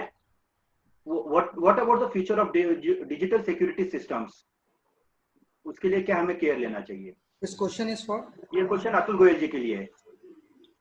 देखिए, ऐसा है कि the best form of digital security, Yogesh ji, है कि आप अपने सिस्टम्स को अपने सर्वर पे बना के रखिए। हमें जहाँ तक मैं इतना ज्यादा नॉलेज नहीं रखता हूँ डिजिटल का, बट मैंने जो अपना स्टडी किया, हमने ERP सिस्टम का पहले जो सर्वर बनाया था, उसको हम लोग अभी जब रिमोट वर्किंग या वर्क फ्रॉम होम के कल्चर में जब बदल रहे थे, तो हमने उसको एक लोकल नेटवर्क पे कन्वर्ट करने का प्रयास किया है। एंड मुझे लगता है कि that is the best form of securing your data. वहाँ आप राइट्स दे सकते हैं, उनके आप राइट्स डिफाइन कर सकते हैं। आप आपस में काफी चीजें ऐसी हैं जो बिना क्लाउड पे जाए या बिना किसी और पे डिपेंड रह के आपके सर्वर में एक्सचेंज कर सकते हैं। तो एक बार आपका सर्वर आपके हाथ में आ जाता है, आपका पूरा कंट्रोल आपके हाथ में आ जाता है, आप उससे कितने भी लोगों को आप उनके साथ कम्युनिकेशन बना के रख सकते हैं, और उसके थ्रू आप सप्लायर कॉन्ट्रैक्टर्स को पेमेंट कर सकते हैं, एम्प्लॉयज को पेमेंट कर सकते हैं, और कस्टमर का भी पेमेंट ले सकते हैं through connecting with through various gateways which are very secure. ये हमारे प्रेजेंटेशन में हमारे डिजिटल टीम ने बताया था और हमने उसे अडॉप्ट किया। बाकी डिजिटल एक्सपर्ट्स आपको इसके बारे में ज्यादा बताता हूँ। Vinod sir, I have a question for Atul sir. हाँ जी, Yeah, please. Sir, what? Hello, हाँ जी, कौन बोल रहे Yeah, हैं? हाँ can you अतुल hear भैया, me? Karan Agarwal योगेश, बोल रहा हूँ sir. हाँ जी, बोलिए जी। और high ticket size apartments or projects, like projects above 2 crores, 1.5 crores, so पड़ेगा सर, उसके बाइंग में सर फर्क पड़ेगा? देखिए, उसके बारे में भी मेरा बोलना ऐसा है कि जिस एरिया वाइज आपको उसका स्टडी करना पड़ेगा, और एरिया वाइज अगर उसकी जरूरत है, एरिया वाइज अगर उसकी वहां पर डिमांड है, तो उसका सेल होता है। जैसे हमने मार्केट यार्ड में गंगाधाम टावर्स का प्रोजेक्ट शुरू किया। गंगाधाम टावर्स का प्रोजेक्ट 3 करोड़ प्लस है, वहां पर 3, 4, 5 करोड़ के ऊपर के प्रोजेक्ट फ्लैट्स हैं, लेकिन उस एरिया में उस चीज की डिमांड थी, तो वहां सेल में हमारे को कोई प्रॉब्लम नहीं है। लेकिन अगर वही प्रोजेक्ट हमने हडपसर में शुरू किया होता था या कोई और एरिया में शुरू किया होता था, तो शायद हमें प्रॉब्लम आ सकती थी, बिकॉज वहां की जरूरत को देखते हुए वो प्रोजेक्ट शायद वहां अनफिट होता था। तो आपको एरिया वाइज उसका एनालिसिस करना पड़ेगा। बाकी क्योंकि वो जो प्रोजेक्ट हमने वहां बनाया 3-4 करोड़ का, वो एक्चुअली अफोर्डेबल प्रोजेक्ट था, हमने उसका हिसाब लगाया कि वहाँ जो आदमी 2-3 बेडरूम के फ्लैट अगर कंबाइन करता है तो वो 2-3 बेडरूम के फ्लैट कंबाइन करते वक्त एक फ्लैट की कीमत वहाँ आती है 2 से 2.5 करोड़ रुपया। तो 5 करोड़ रुपए के उसको फ्लैट मिलते हैं, उस पर इंटीरियर का खर्चा करेगा वो 6-7 करोड़ में पड़ता है। वही फ्लैट अगर मैं उनको 4-4.5 करोड़ में दे रहा हूँ तो it is affordable to him to go to this apartment rather than combining 2 flats. और हमने बहुत लिमिटेड संख्या में वहां बनाए तो वो वहां अफोर्डेबल कैटेगरी में चला गया और टिकट साइज बड़ा था लेकिन वहां के लोगों के लिए वो अफोर्डेबल हाउसिंग बन गया। विनोद भैया मेरा एक क्वेश्चन था अतुल भैया के लिए। यस अतुल भैया, home automation system and digital security system जो कैमरा का इसके लॉकडाउन के बाद क्या इसका केयर करना चाहिए, थोड़ा सा बता सकते हैं प्लीज? लॉकडाउन के बाद एक्चुअली इस पे मैंने कोई स्टडी नहीं किया है, but definitely this is going to be an essential amenity. मैंने जैसे कहा कि न्यू नॉर्मल में काफ़ी ऐसी चीज़ें हैं जिसको हम लोग वीडियो कॉन्फ्रेंस ये जो फैसिलिटीज हम लोग जो फ्लैट में देते थे ऑटोमेशन, ये पहले एक एमिनिटी के तौर पे देखा जाता था। मेरे को लगता है लॉकडाउन के बाद टेक्नोलॉजी का जो अवेयरनेस है पूरी सोसाइटी में बढ़ेगा and technology will be the new culture of our society, है ना। टेक्नोलॉजी का यूज बहुत बढ़ेगा। अभी मैं पर्सनली अगर अपनी बात करूं तो मैंने जितना टेक्नोलॉजी इस 2 महीने में यूज किया है, मेरे को लगता है कि मैंने पिछले 5 साल में 10 साल में इतना टेक्नोलॉजी यूज नहीं किया था। आज ये अवेयरनेस जब लोगों में आएगा तो वो लोग ये सब चीजों के बारे में बनेगा। और अभी आप देखिए मेरे आर्किटेक्ट बात करते हैं कि we should create a small SOHO, small office, home office. भले वो आपका 3 बेडरूम फ्लैट हो लेकिन उनको एक टेबल स्पेस देना चाहिए जहां से वो बैठ के काम कर सके। ये एक लोगों के मन में एक धारणा बनती जा रही है। तो ये एक नया नॉर्मल बन सकता है कि जहां लोग बोलेंगे आप हमारे को क्लब हाउस मत दो लेकिन हमारे फ्लैट में एक छोटा सा आप टेबल स्पेस या ऐसा निश बना के दो। तो ये एक कल्चरल चेंज आने वाला है और ये कल्चर चेंज को अडॉप्ट करने के लिए हमारे को पहल करनी पड़ेगी because we are real estate developer. Real estate developers को इसका सबसे पहला इम्पैक्ट पड़ता है। सर मैं रोहित बोल रहा हूँ, मेरा भरत सर से क्वेश्चन था। सर अभी जो प्राइमरी एजुकेशन है, I mean when I talk about grade 1 to grade 5 के जो किड्स हैं, I mean they are small kids and they are quite sensitive, right? तो आपको लगता है कि सर अगले 2-3 महीने में हम देख पाएंगे कि वो स्कूल उनका ओपन हो पाएगा और कैंपस में जा पाएंगे? मुझे थोड़ा मुश्किल लगता है। और उसके अलावा जितने भी स्कूल्स हैं जहाँ पे हमने ऑलरेडी, आपको पता है एडमिशन की प्रक्रिया सब स्टार्ट हो जाती है उसके पहले ही, राइट? तो बहुत सारे पेरेंट्स ने ऑलरेडी एडमिशन लेके रख लिया है जनवरी और फेब के दौरान। तो वो जिन स्कूल्स में हमने एडमिशन लिया है, क्या आपको लग रहा है कि वो सब अभी ऑनलाइन मोड में जा रहे हैं और एकदम फटाफट वो सोच रहे हैं कि हम इक्विप हो जाएं और they are able to get all those gadgets and devices so that they can start immediately the school education completely online? ये जो एक एज ग्रुप है, ये एज ग्रुप ऐसा सेंसिटिव एज ग्रुप है जहाँ पे टोटल ऑनलाइन एजुकेशन का सक्सेस एक एक्सपेरिमेंट ही रहने वाला है। हम भी फोरकास्ट कर रहे हैं कि बहुत मुश्किल होने वाला है कि हम 3 क्लास के बच्चों को ऑनलाइन एजुकेट कर पाए। ओपनिंग को मैं फोरकास्ट करता हूँ कि हम अगस्त में अगर कोई ये खतरा वापस एक सेकेंड फेज या एक रीफेज नहीं आ जाए तो हम जुलाई या फिर एक मैक्सिमम अगस्त में तो हम स्कूल्स डेफिनेटली चालू करेंगे।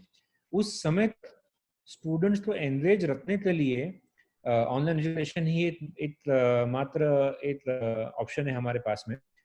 इसका एक्सपेरिमेंट आज काफी स्कूल्स कर रहे हैं कि हम किस तरह से ऑनलाइन इस एज ग्रुप के बच्चों को पढ़ाया जाए। ये एक्सपेरिमेंट्स थ्रू सम इटरेशंस आएंगे क्योंकि इससे पहले ऐसा काम कभी किया नहीं है वर्ल्ड वाइड। तो थोड़ा एक्सपेरिमेंट इटरेशंस में जाने वाला है ये। आई एम श्योर एक अगले महीने भर में कुछ रिजल्ट्स आकर एक प्रैक्टिसेस इस तरह की बन जाएंगे। एज फार एज टेक्नोलॉजी गोस, मेरे हिसाब से एजुकेशन देने के लिए हमें सिर्फ एक स्मार्टफोन चाहिए। मैक्सिमम अगर आपके पास में घर पे डेस्कटॉप कंप्यूटर है और हमारे टीचर्स के पास में भी डेस्कटॉप कंप्यूटर है, लैपटॉप है, it's more than enough to conduct online classes. और ये एक बेसिक एबिलिटी हमारे एटलीस्ट एक middle income family plus family में रहती है। इनफैक्ट हमारे विश्वकर्मा विद्यालय जहाँ पे एक पर्टिकुलर सेगमेंट जहाँ पे हमारे पास में लो इनकम सेगमेंट है, वहाँ पे हमने मोबाइल फोन के थ्रू ऑनलाइन क्लासेस देने का एक्सपेरिमेंट किया अप्रैल में। देयर वाज 60% अटेंडेंस 40% नहीं होने का reason was the parents themselves not involved in giving those smartphone access to the students. अगर वो हम access as parents हमारे बच्चों को दे तो ये कोई बहुत बड़ा टेक्नोलॉजिकल इन्वेस्टमेंट पेरेंट्स को या टीचर्स को करना पड़ता है, ऐसा कुछ भी नहीं है. But I then reiterate it's experiment phase.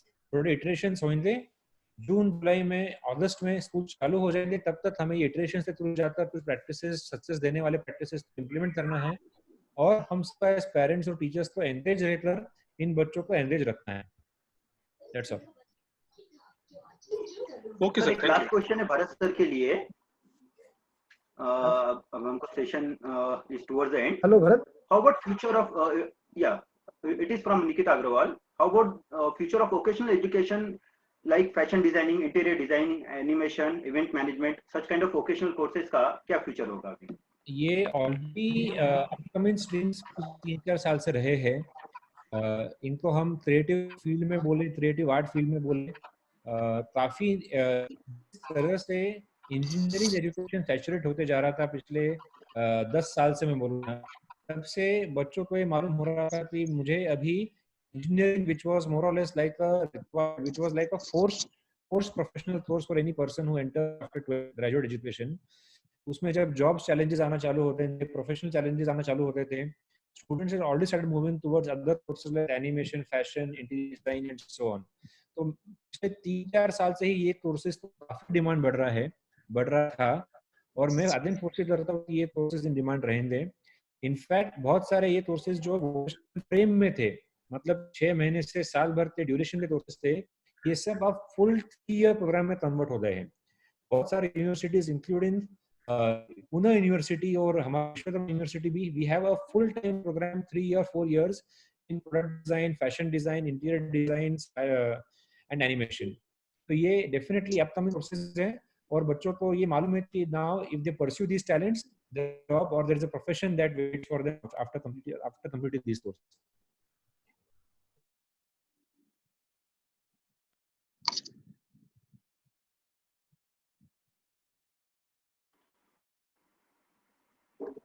So thank you very much for all the questions. Now